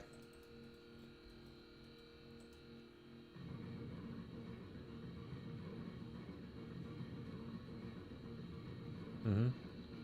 There might be some biomes that are still unfinished, so maybe some biomes are going to be a little bit barren if you go, if you go deeper. I could imagine like mostly the biomes around the starting area are the more finished ones, and as you go further down, maybe it gets a little bit more sparse. Or maybe the world is mostly done, but it doesn't have like the story hooks yet. That could be it. So like if you follow the story, maybe it goes only up to about halfway through, you know?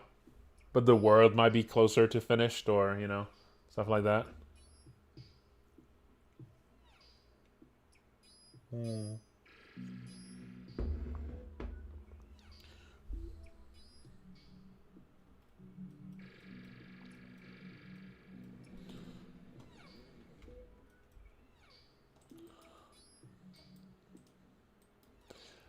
Yeah, I mean, to me, early access.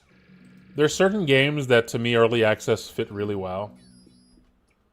Like to me, there's certain kinds of games where early access really doesn't bother me, and like a survival crafty game, I would say is one of those. Although Subnautica feels like, I think the kinds of games that fit the best with early access in my mind is anything where you do multiple runs, right?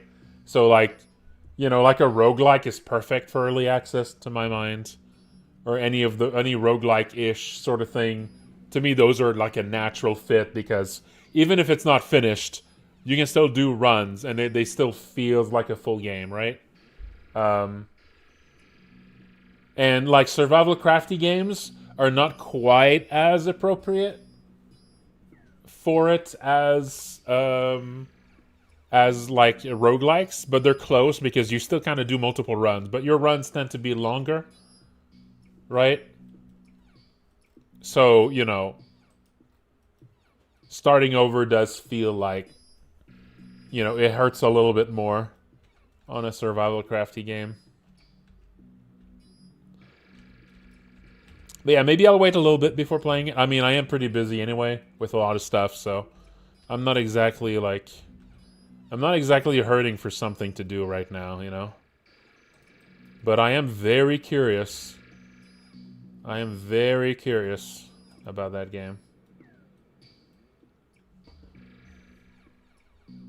Early access for 2 to 3 years.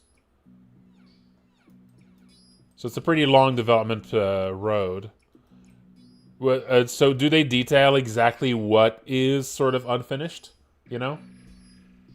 Like is it... Like, do they have like is it 2 to 3 years before like the campaign is there? Or more like they're going to keep adding content to it, but it already kind of feels like,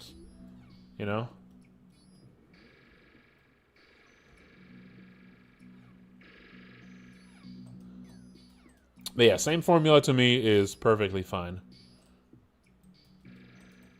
The original formula did not have any problems. I really like the general design of that game. There's one game that I really could never get into is The Forest, as far as survival crafty games go. Like, it just feels too ponderous, it's too slow. Like, building things takes so long, especially if you're playing solo. And I imagine that game was just meant to be played multiplayer. Kind of feels like they should have like balanced it differently if you're playing alone. Yeah, it just feels like it takes forever to do anything, and then when you do something, like the thing that took you forever to do is just destroyed in seconds. You know, you have to bring the individual tree trunks to make your wall or something, and then they just immediately destroy it in like 2 swings.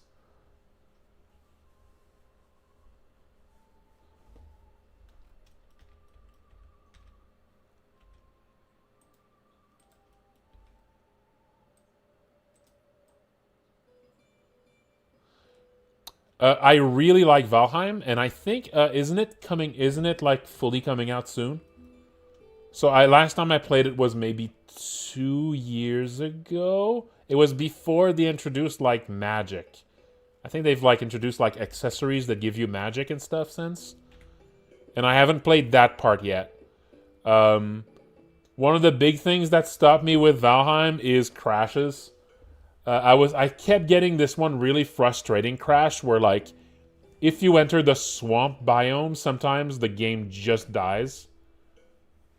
Which is particularly frustrating if the closest swamp biome you found is like you need to make a ship to go there, because then a sudden crash might mean that you lose everything.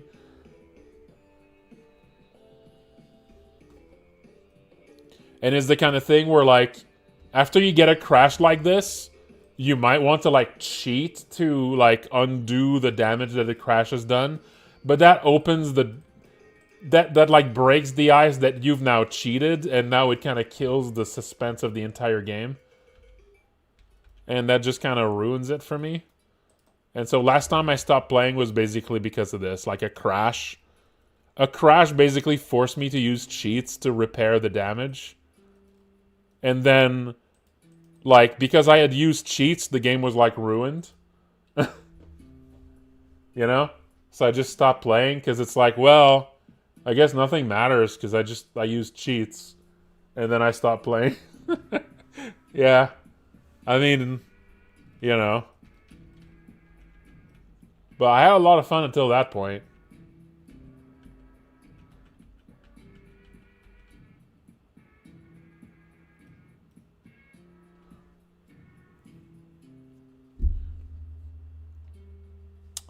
Did they fix that bug?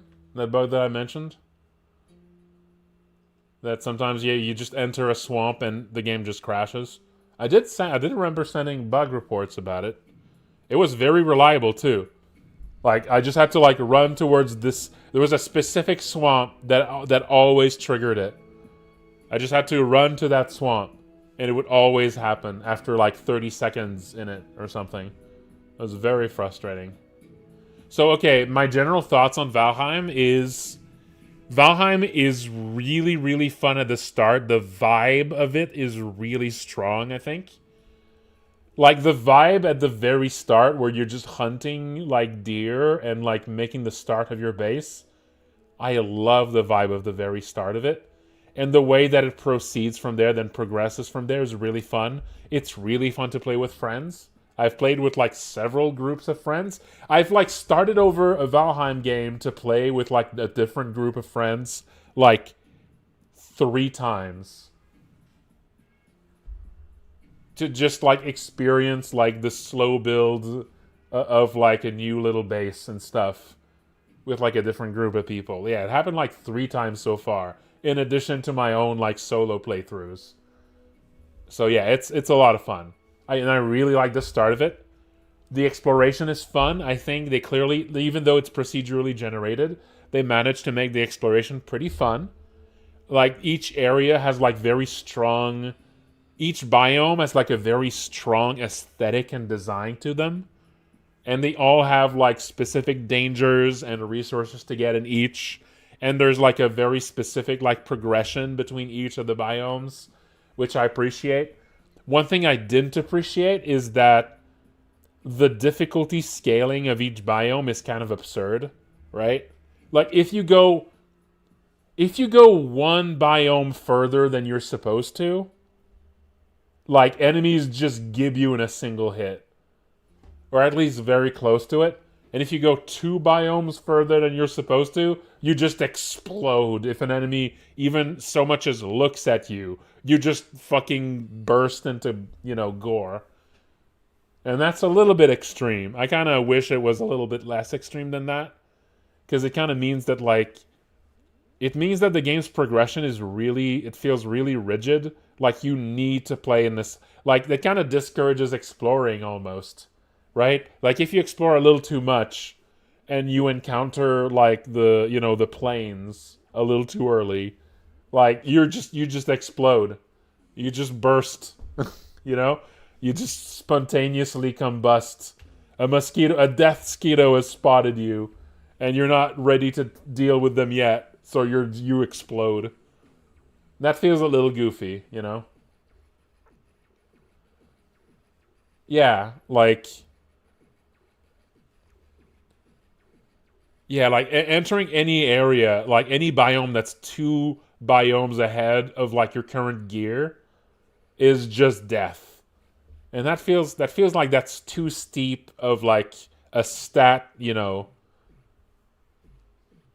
Yeah, it's just tweaked really, really in a really extreme way that I feel feels a little that's something I just kind of dislike in general. That's a trope, like an RPG stat trope that I dislike. Another game that had a kind of a similar effect was, and I think I mentioned that one before, Dragon's Dogma also had a little bit of that effect, where if you explore a little too much in Dragon's Dogma, at least in the original one, I don't know if they changed that in Dark Arisen, you can encounter enemies that are exactly the same as enemies you fought before, but have their stats multiplied by 10. And so the very same goblin creature that you could kill in 4 hits before, now you find another goblin that looks exactly the same, but this one is level 89 or whatever. And this one, you hit it and you don't even visibly damage it, and then it just makes you blow up by looking at you. And that sort of thing feels just a little too, it's very gamey, very RPG-ish, numbers. And that feels weird for an action game when the numbers are that crazy. That feels wrong to me, It's the kind of thing that people would call artificial difficulty. That's not really, I feel like it's not really the right term. It's more just weird scaling. Really, really extremely steep scaling for enemy stats. And yeah, I generally prefer just slightly less steep stats where if you stumble upon a late game area, you're in trouble, but things are not ridiculous, because that way that actually encourages you to explore more, But that's the thing. I think I would mind it less if it was a big monster that did that instead of the same goblin I was just fighting 5 minutes earlier. This one just happens to be, This one just happens to have an extra 0 in front of all of its stats, And in Valheim, it's a similar thing. In Valheim, it's different creatures, but the things that make you explode if you explore a little too much is mosquitoes and goblins. You encounter goblins, they're called foolings. And yeah, these guys got an extra 0 in front of all of their stats. So if you go there a little too early, they just make you burst. They make you burst into flames by thinking about you. And those really that kind of really extreme scaling. So also the way that sort of slow scale of difficulty also means that for every area you need to do farming. You need to spend a long time mining in every area to upgrade all of your gear for the next one, to not be so that they don't make you explode. And that means there's this very slow progression as you collect resources in every area to get yourself ready for the next tier of areas. And I get it, but at the same time, it's, you know, it makes a, like, it feels a little bit artificial. It feels a little artificial sometimes.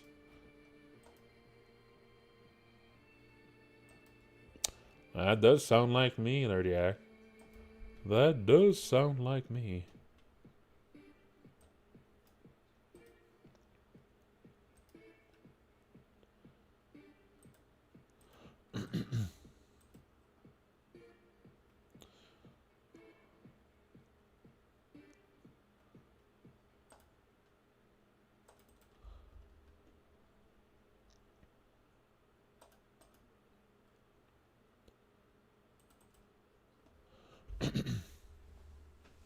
But yeah, I still have a lot of fun with it. But yeah, I just personally prefer when the stat growth of enemies is a little bit less steep. Because yeah, I feel like I would just have more fun exploring. I would be like more bold in my exploration.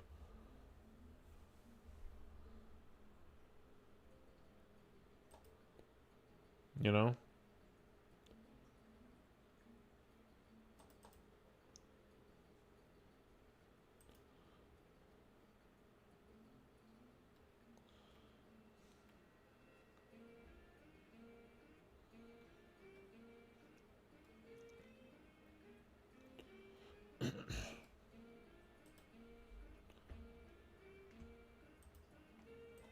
Oh wait, this one's wrong.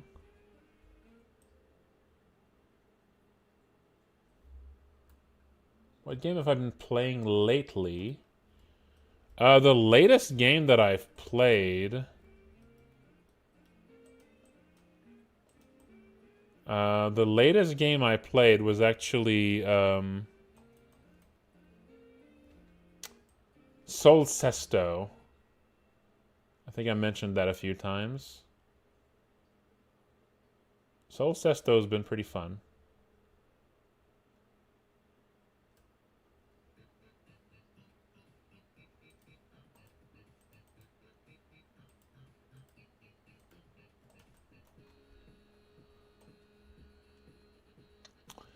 It's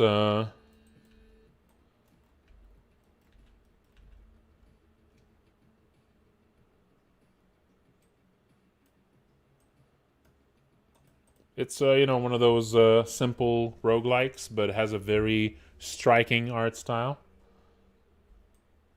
Very striking art style.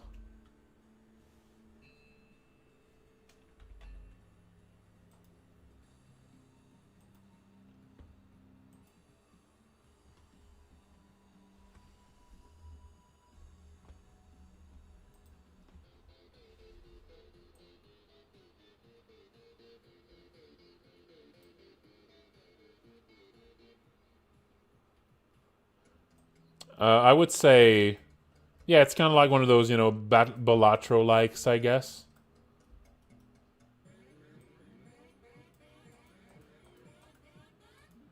Yeah, you might describe it as a Balatro like, but I would say the main way that it's different from those, yeah, Sol Sesto. The sun vanished. I can show a little trailer of it. Um, the main, I would say, the main thing that makes it different, I think, from others is that Sol Sesto feels to me like a game that's primarily around risk management. That is like its main thing to me. This is a risk management roguelike. And like a lot of roguelikes are about risk management in certain ways, but this one feels like that is its main thing. Like that is a big part of it in a way that other roguelikes don't necessarily.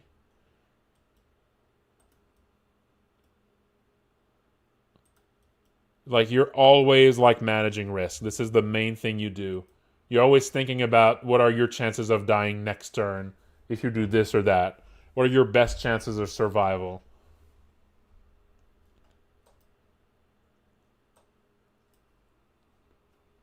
It's really fun. At first, it starts like at the very beginning, it feels very, very random. But as you go a little deeper and you unlock more features, because it is kind of an unfolding game that adds more features very quickly as you play. Like like the strategy of it emerges pretty quickly. I think I'm kind of done with it now. I've reached the bottom, though not the true bottom. I haven't collected all the gems or whatever there are, so I haven't actually fought the final boss yet. I haven't actually fought the final boss, but I have reached like the bottom of the pre-final boss. You know. Yeah, that's the one that we played together at Justin's. Yep, that's the one. Sol Sesto. At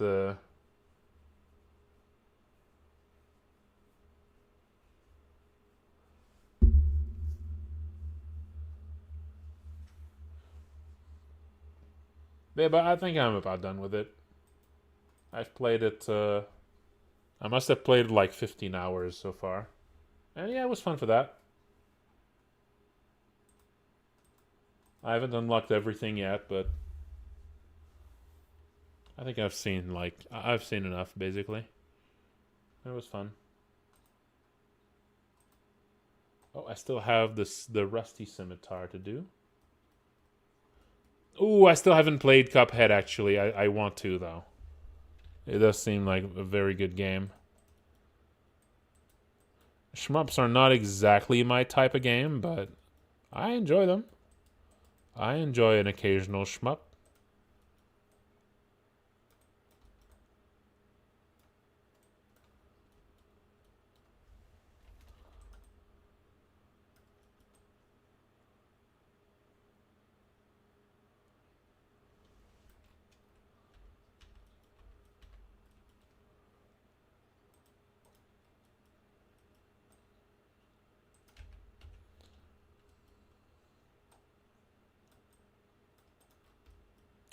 What else am I playing? Oh, right.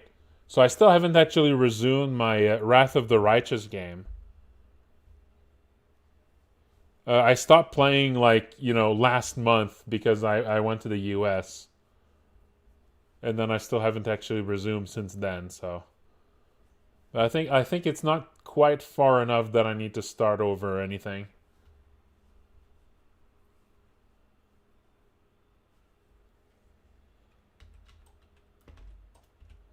I think I'm still good to go.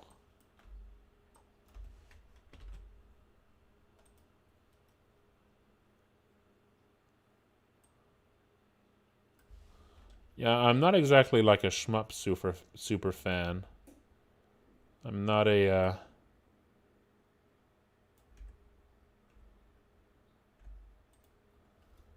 the hardest shmup I've ever beaten is probably still Abadox.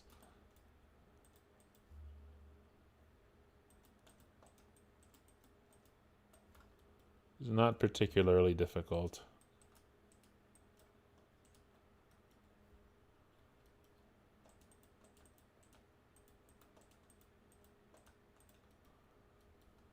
I mean, it was too difficult for me as a kid.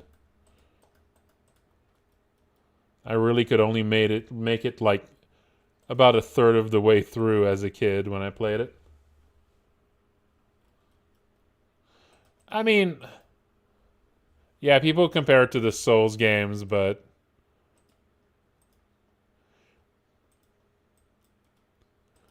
it's not really the kind of Cuphead doesn't really seem like it's the kind of like I like the Souls games, but I don't really like Neo that much because the main way that it's like the Souls games is with like boss battles and difficulty and being really unforgiving. But that's not really my favorite part of the Souls games, you know. To me, a Neo is basically like the Souls games with most of the exploration abstracted out.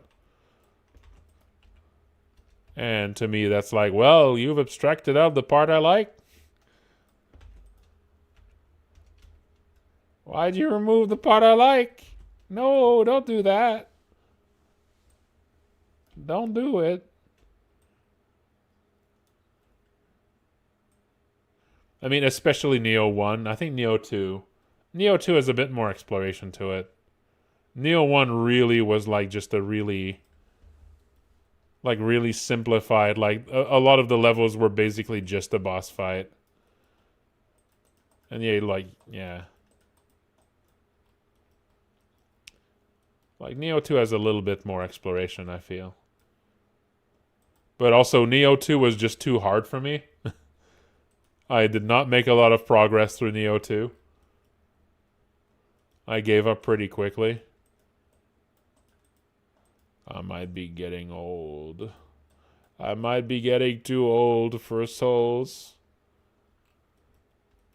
I can't deal with it anymore. Ow, my back.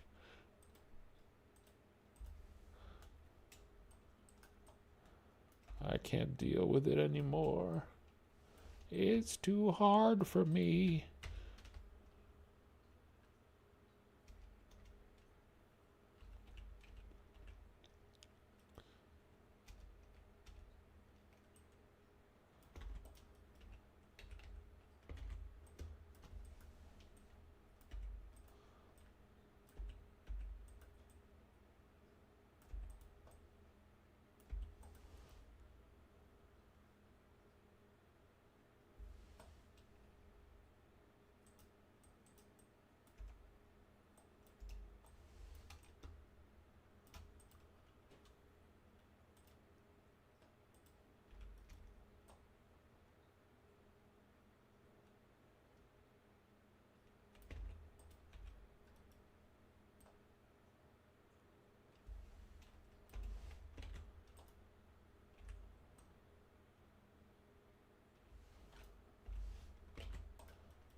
Other games I'm thinking of playing soon.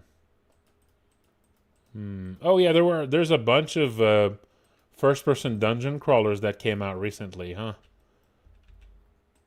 Oh, isn't Queen's Domain supposed to be coming out? I think Lurdiak posted about it recently. Is it that it's coming out soon? Because last time I heard of it, it was just early access.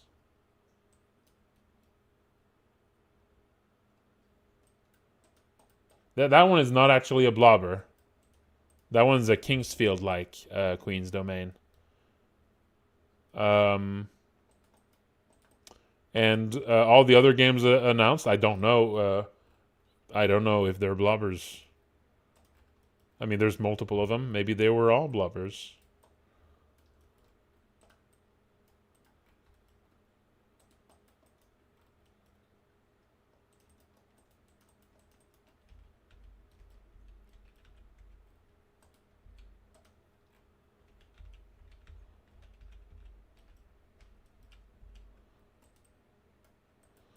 Blobbers are first-person dungeon crawlers where you control a party of characters, and instead of like fighting in like RPG turn-based battles, you like click portraits and like they attack. So you sort of trigger individual attacks from them, and you can like dodge. You can dodge by moving back. So battles are all happening in the maze itself instead of in a separate mode of control. Those are blobbers.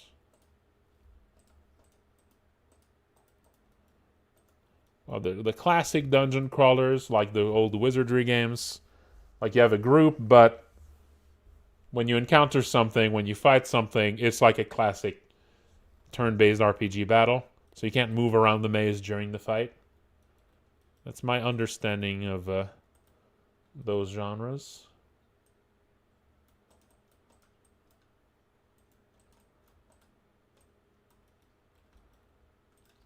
So yeah, the classic dungeon crawler is more like wizardry.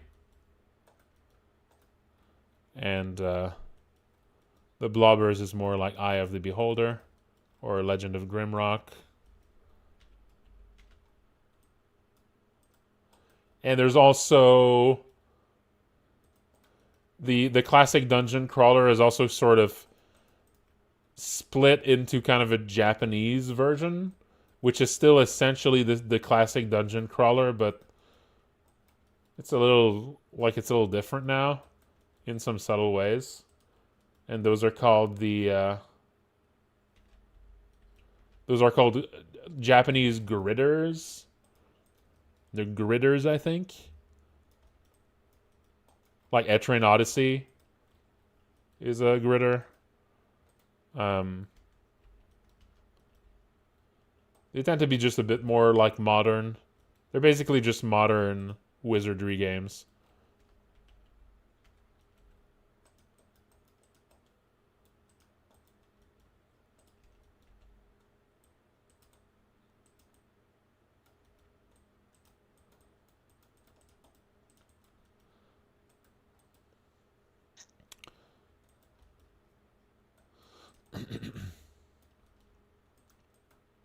And actually, the modern wizardry games are all really blobbers too.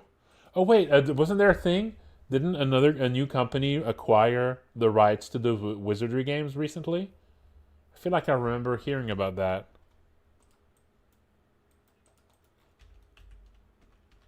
Did I dream that? I might have dreamed that. Hey, Dimera.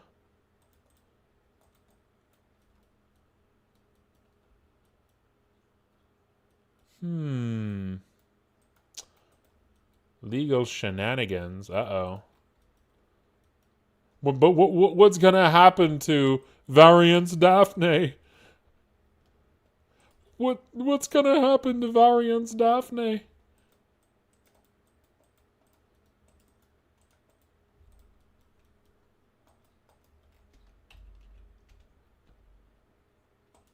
I really wish I remembered one of the names of one of the characters I got, because I could have gone, I could have said her name. I could have cried out her name. But I unfortunately have forgotten every single one of those characters already. Deborah, there you go. Deborah! There you go. Thank you. Deborah!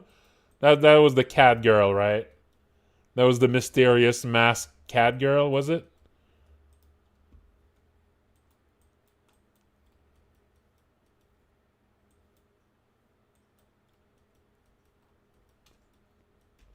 That apparently the big twist is that she removes her mask and she's just a sexy lady. Ooh. What a surprise. Yep. Yeah, she's just a hot babe. Yep. Come on. She should have been fucked up instead. Come on, guys. Hey, how's it going? Shark-sided. Thanks for the raid. How's it doing? I'm drawing swords. Oh, you're ready for swords and some mild video game discussion while I draw swords. This is a rusty sword. How y'all doing? There you go, rusty scimitar. Let's import it.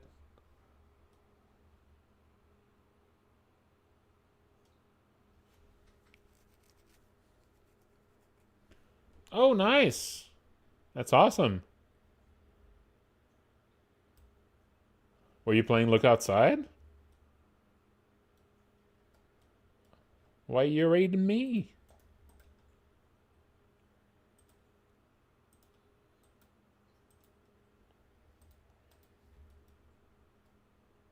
Maybe because I'm so cool. That's a possibility.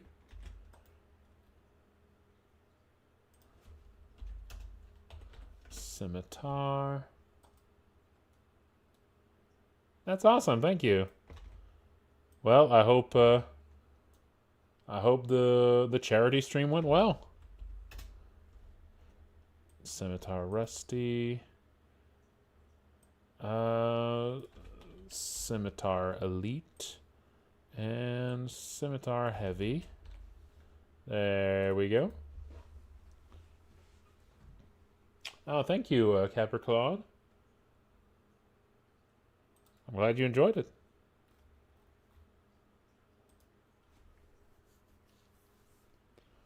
Awesome.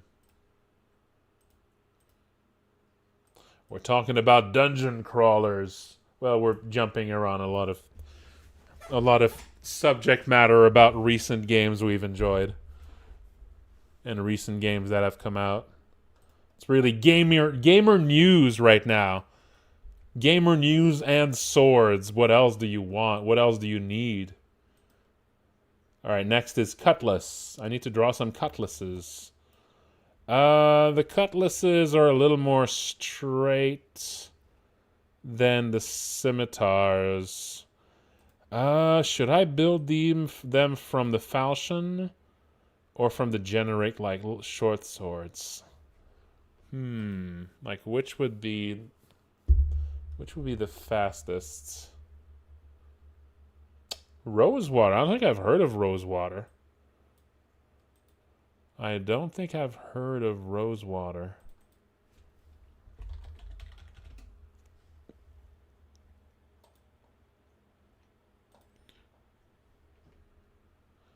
Okay, I think for a falchion, for a cutlass, I really just need to take scimitars and straighten them out, basically. They're just yeah,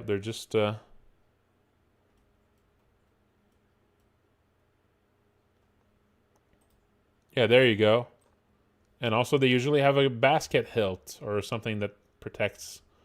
They're a little shorter and they're less curved. All right, that works. A point-and-click adventure game set in alternative Western America. Huh.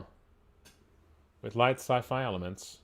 Yeah, Queen's Domain is going to absolutely be my bag. Okay, I'll just look it up. Queen's Domain. What is the release date of Queen's Domain?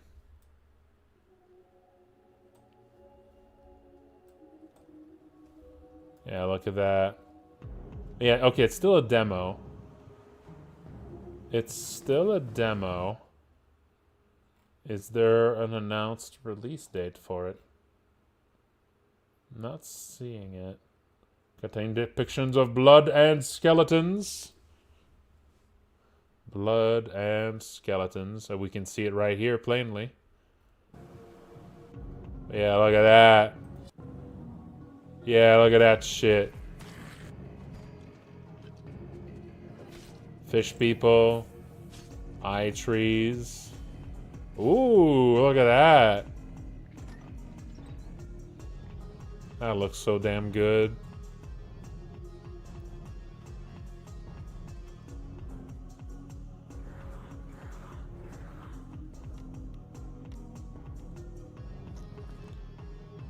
Oh.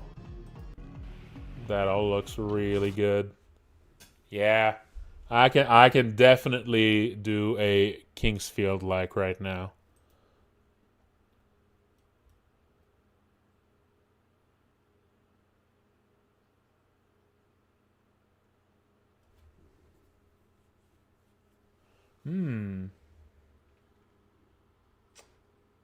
Metaphysical region. I don't think I heard of that one. That sounds interesting. Alright, so let's turn this into a cutlass. So let's just straighten it out a little bit.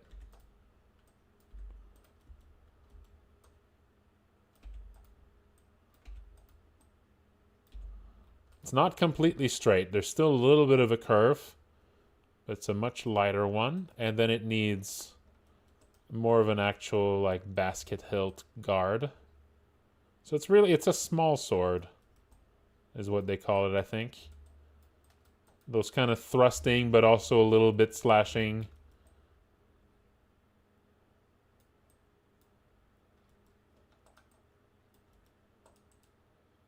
Swords that are meant to be sort of a side weapon.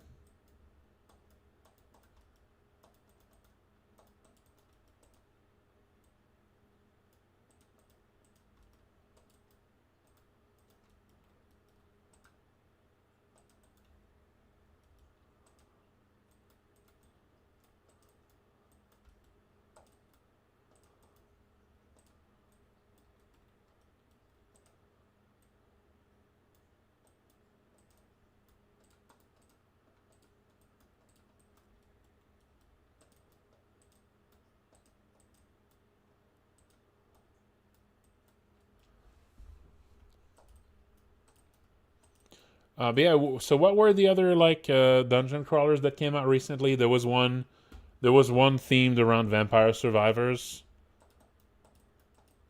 which I mean, I might check that out. I might check that out. I wonder if Stephanie Sterling is still involved in that one.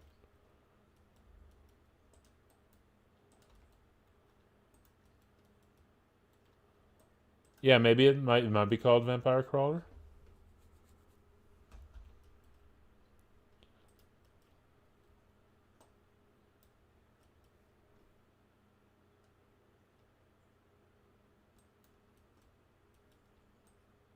Yeah, there were several dungeon crawlers that were all announced at once.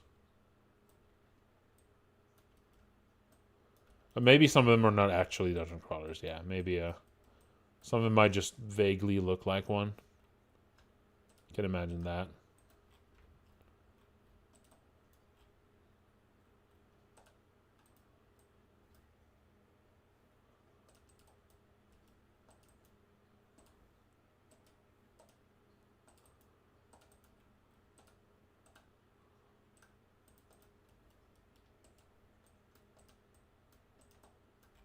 All right, there you go.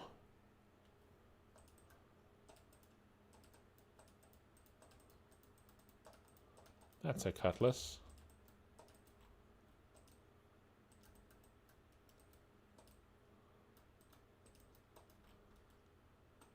Now, before I save this, let's see. Did I make the cutlasses look a little different from this?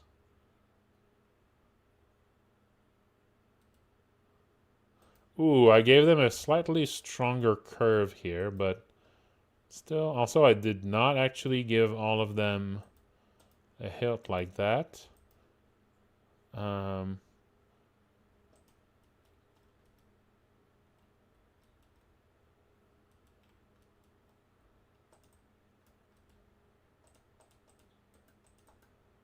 I probably should. They should probably all have a hilt like that.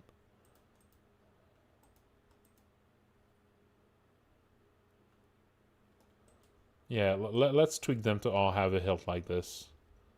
I think that's going to give them just a bit more visual personality to all share that. So let's open the cutlass here. There's the cutlasses.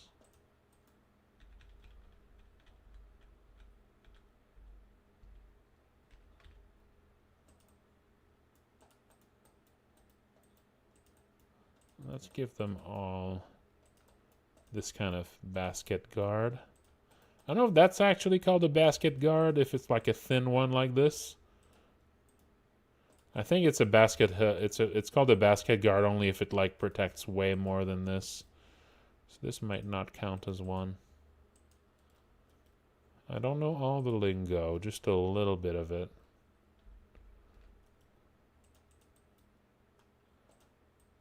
So I'm not sure what that intermediary type that just kind of covers the hands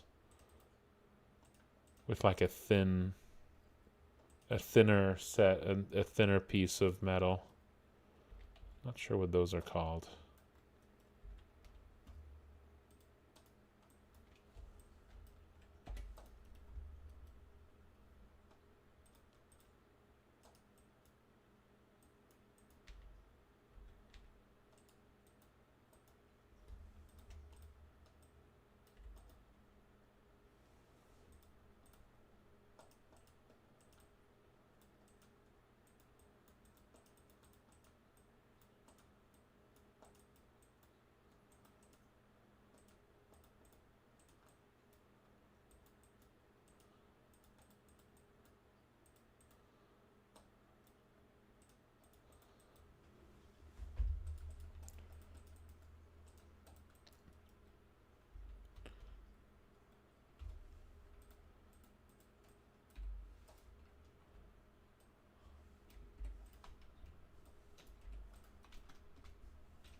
These are all the enchanted versions of the base one.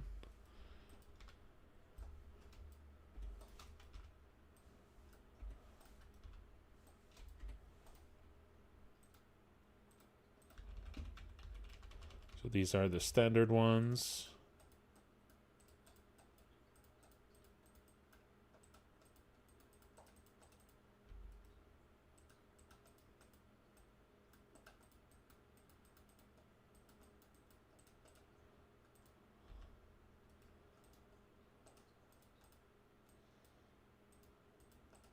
The Cutlass is really like the upper tier of those smaller,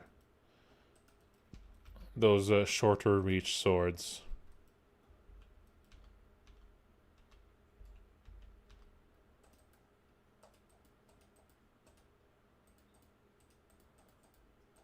I mean, there's always a little bit of a lateral shift between them, so it's not just a straight upgrade. They all kind of have different little things they're good at, but in general, the Cutlass is sort of like the best one.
There we go.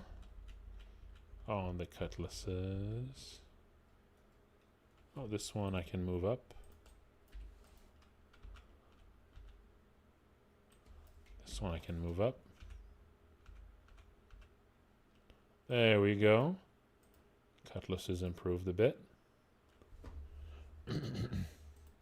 Yeah, I have a bit more of a personality now. Okay.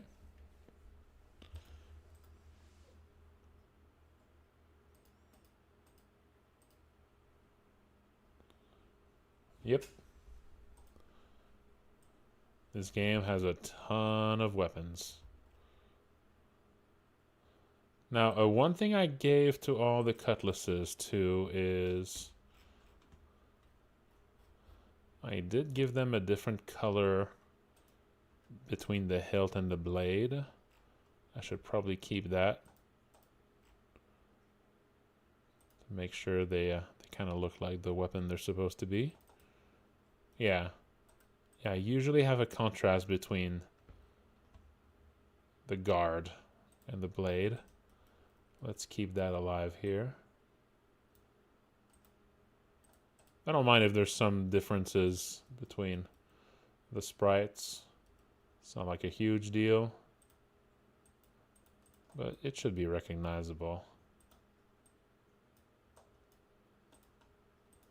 Let's just have that here. A late shark?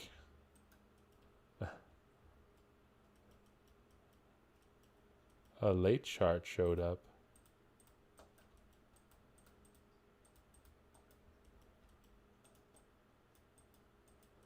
A shark echo. How you doing? Welcome. There we go. That works.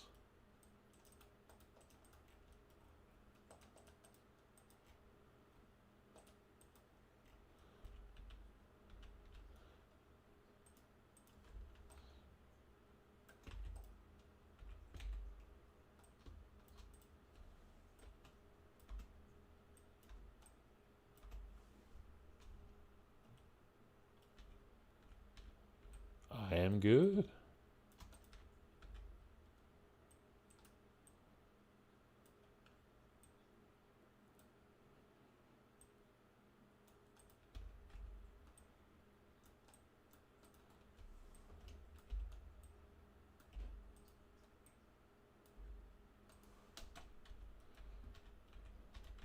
That rotation here.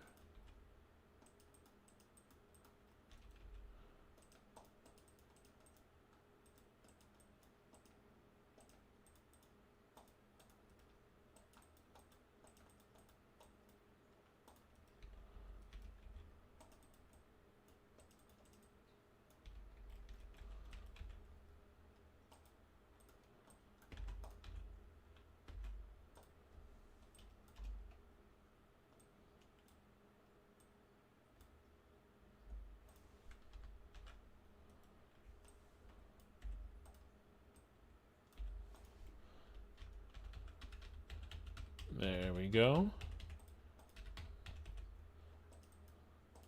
There's that rotation working.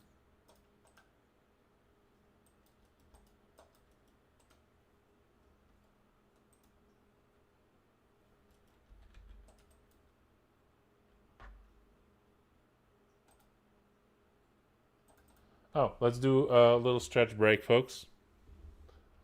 Let's do a stretch break.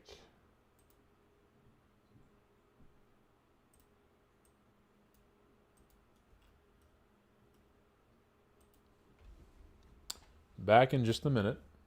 Ooh.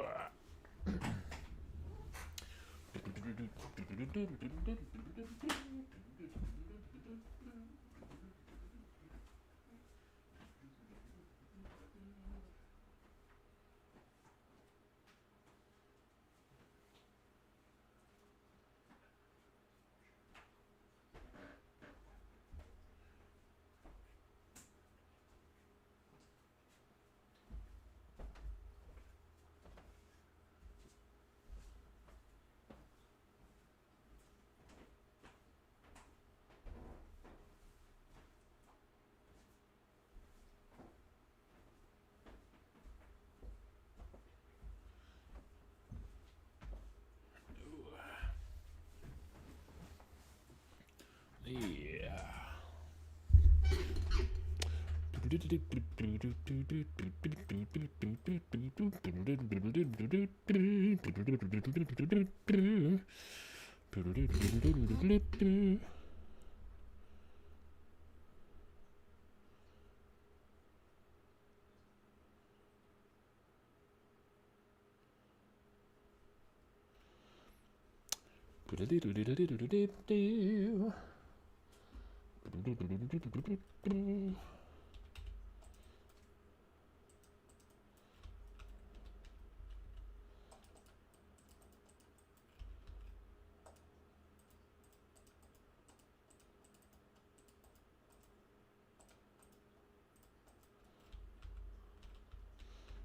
Okay, and now the slash itself.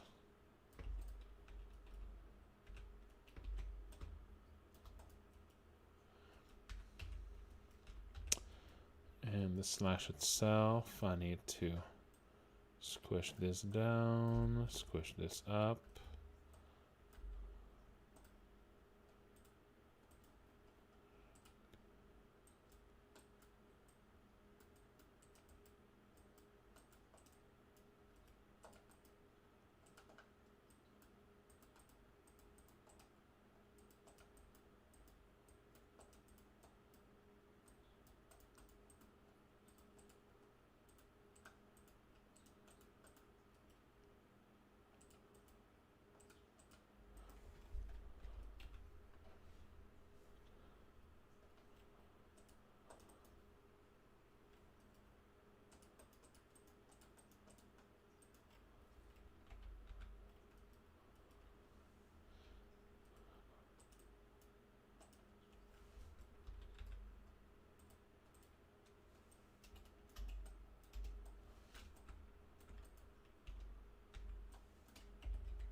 There we go. And now let's apply the slash.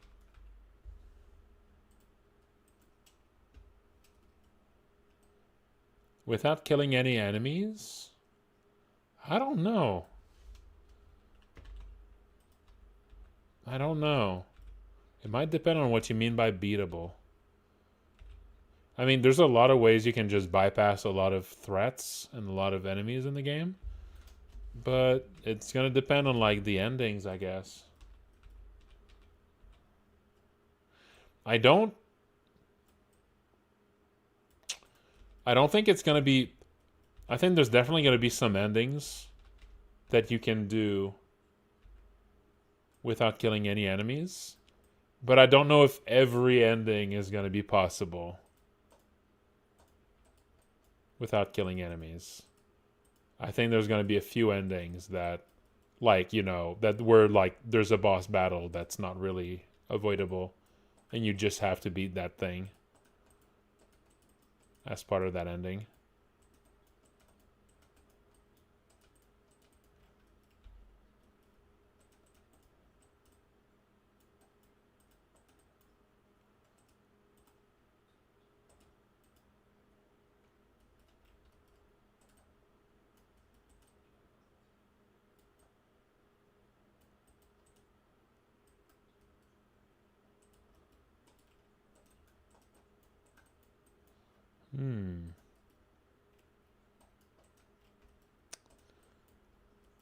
You know, there's no recruitable cats in Malison.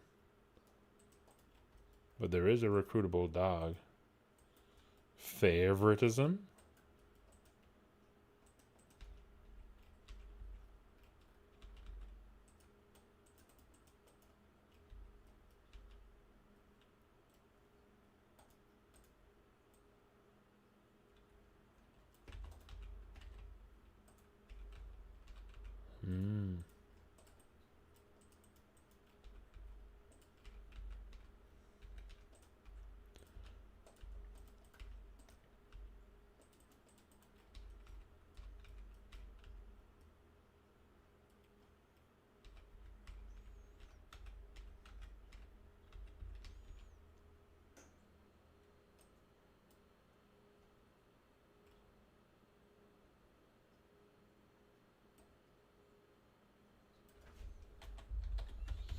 Whoops. Got less.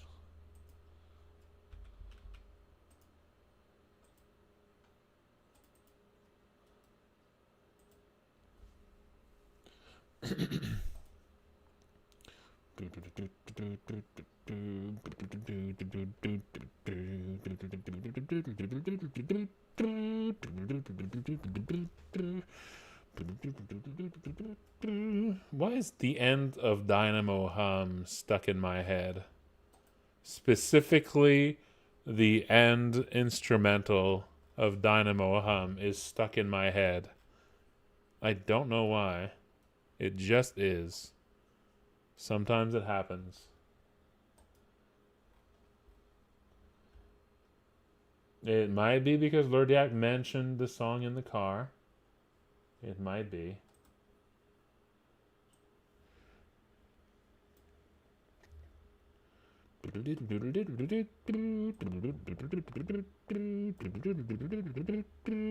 Alright, I'm just gonna play Dynamo Hum. It is a little bit crude. It's a slightly crude song, but it's stuck in my head right now. So I need to hear it to exercise it out. I think the Baby Snakes version.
into it.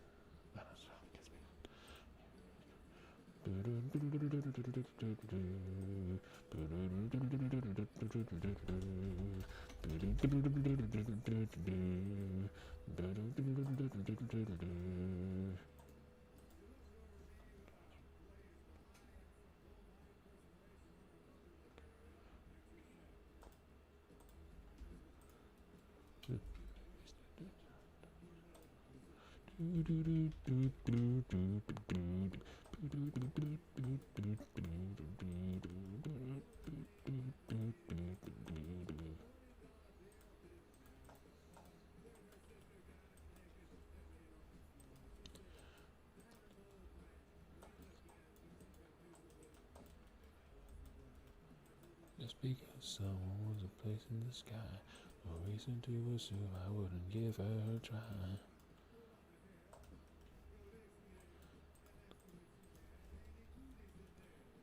Oh no, it's time to stretch. She was buds up kneeling. I was wheeling and dealing.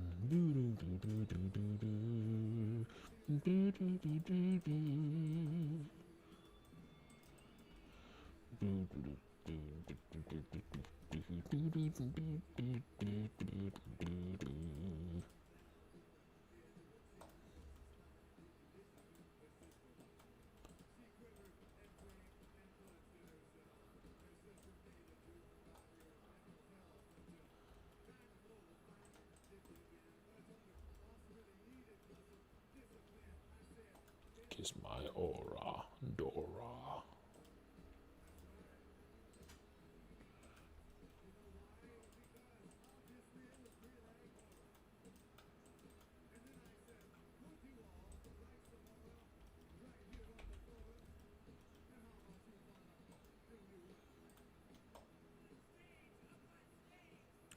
Audience participation time. How would I describe the main character of Malison? Well, that's a little complicated because you actually, there's a little character creation that happens at the start of Malison. So you actually have some options.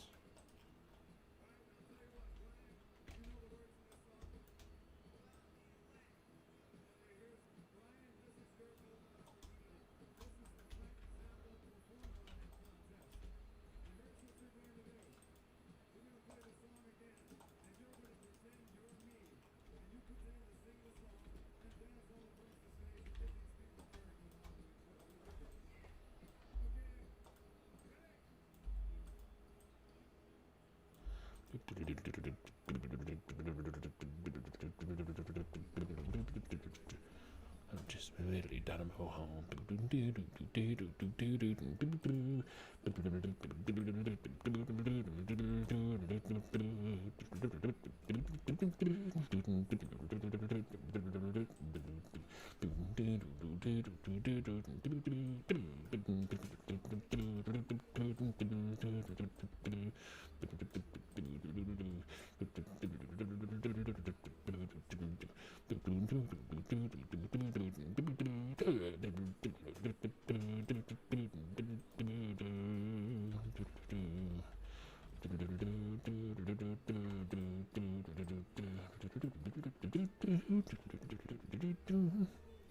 This is the part that was stuck in my head.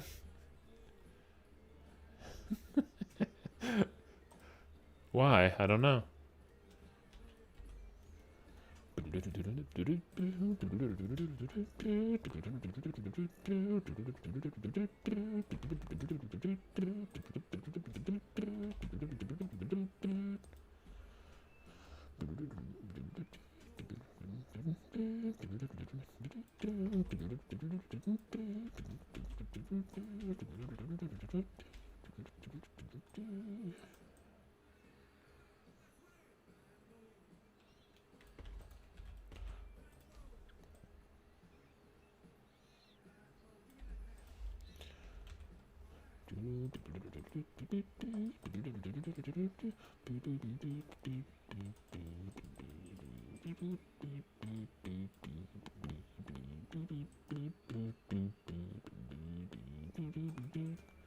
Well, yeah.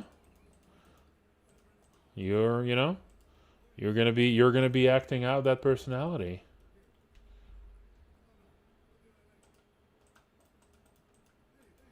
Yeah, absolutely. Every version of Pars is personalized. Absolutely.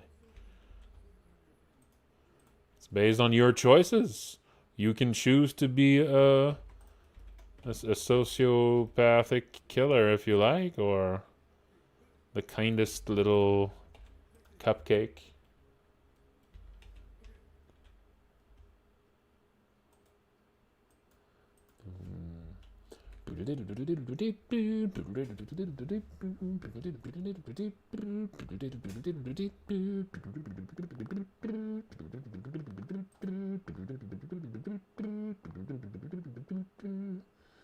Uh, One last song. I don't know. I'll just pick this one. Love this song. Chunga's Revenge. It's a real good one. Just one of those really fun instrumentals.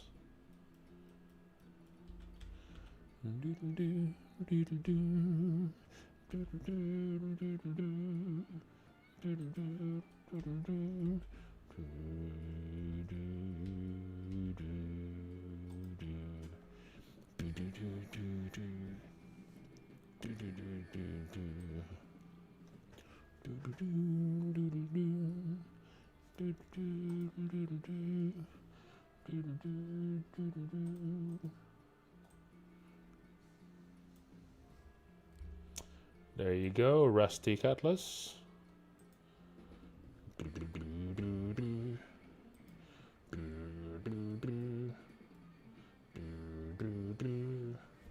Little column A, little column B. Mia Chan MLP.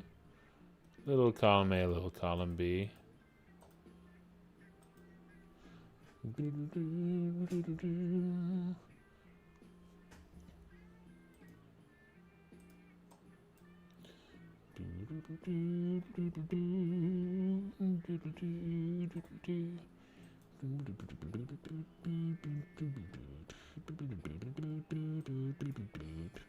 I gotta make that fancy cutlass now. Gotta have bright purple handle. And kind of a crystalline, colorful blade.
Okay, now the rotation.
Now, who or what is Chunga?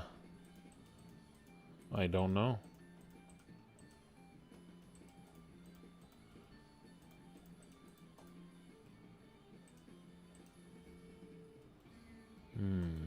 Maybe.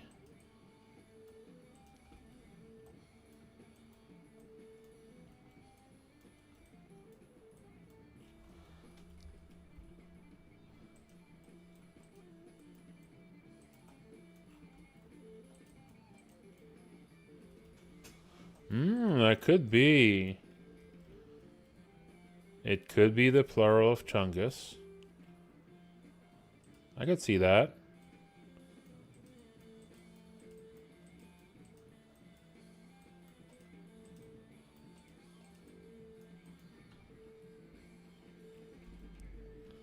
I could see that.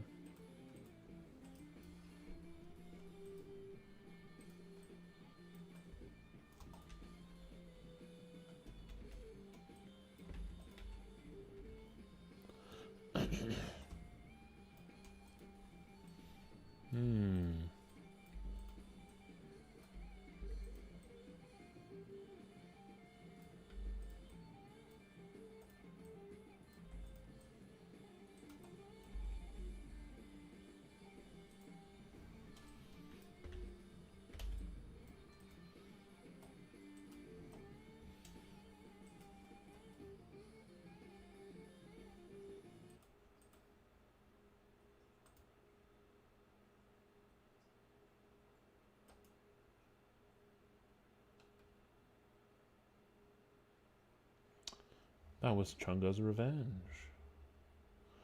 Alright, let's close things out on Cletus Auritus Auritus while I finish this sword.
And this one is like a golden cutlass.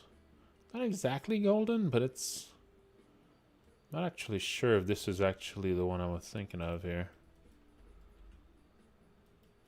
It kind of looks golden to me. Also kind of fancy too. Let's just make a golden one to...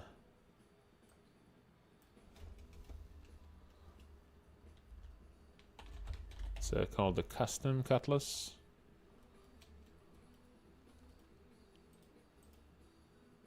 Let's see, how is it, I mean, it has better stats, but nothing special about it. Yeah, it's just like kind of a fancy cutlass. Higher base damage, higher base bleed, better scaling. Yeah, it's just kind of a better cutlass.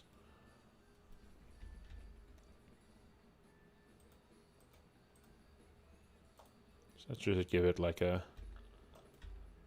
golden hilt. That should be enough, I think. Make it feel special.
I feel like if it's a golden cutlass, it should give a bonus based on...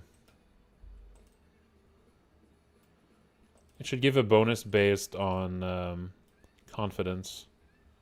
Yeah, it's a fancy weapon. Yeah. Yeah, that should be the boost it gets. A confidence boost.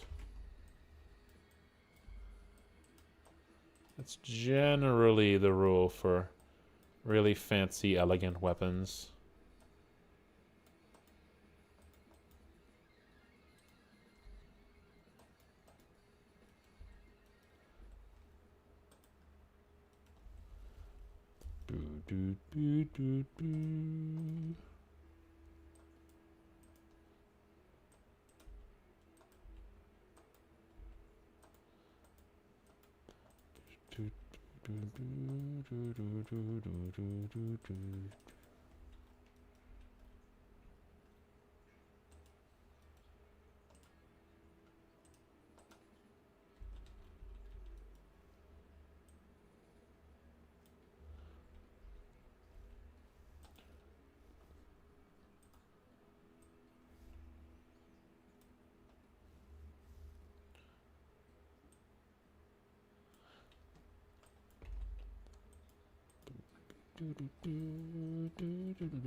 So it's now going to, I change it now to have its stats way closer to the base cutlass, to the normal cutlass, but plus a boost to damage based on confidence.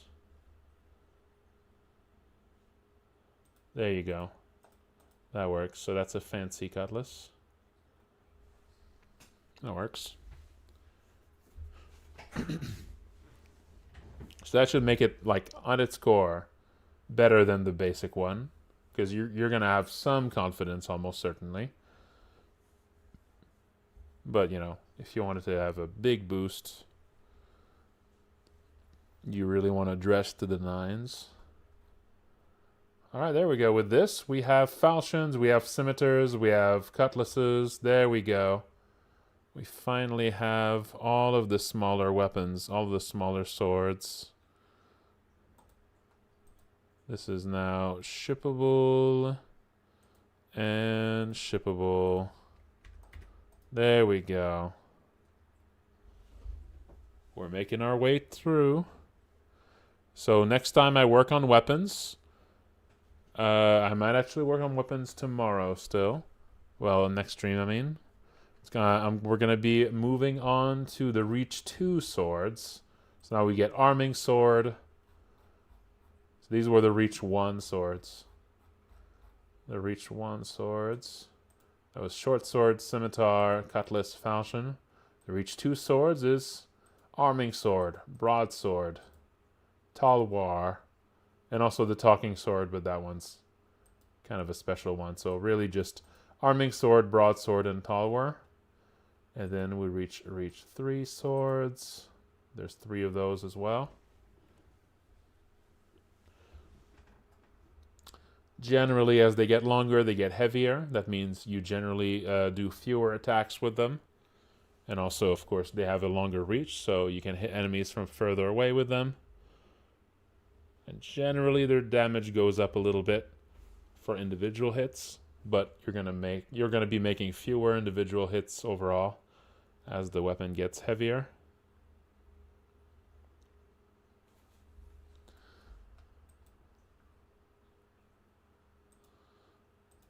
But you know, there's some variation within each type. That's right, the Talking Sword. All right.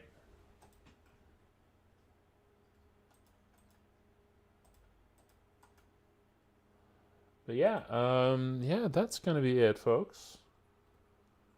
We're past midnight. Thank you all for watching. Before I go, let me quickly link my Patreon, and then we'll look for someone to raid. So please have a look at my Patreon if you haven't. And now, let's look for someone to raid.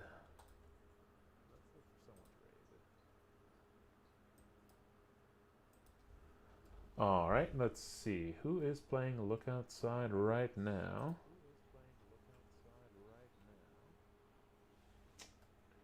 Oh.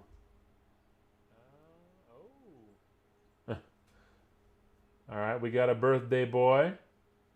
We got a birthday boy playing. We got a platypus. Let's see. We got a few folks here.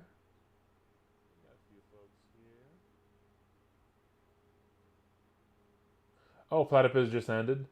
Okay.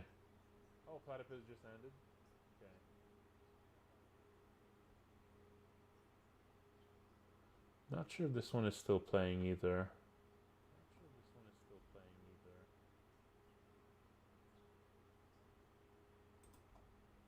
Let's see, are you... Okay, you're still playing. Chimera Cries. Let's rate them. I don't think I've rated them before. Alright.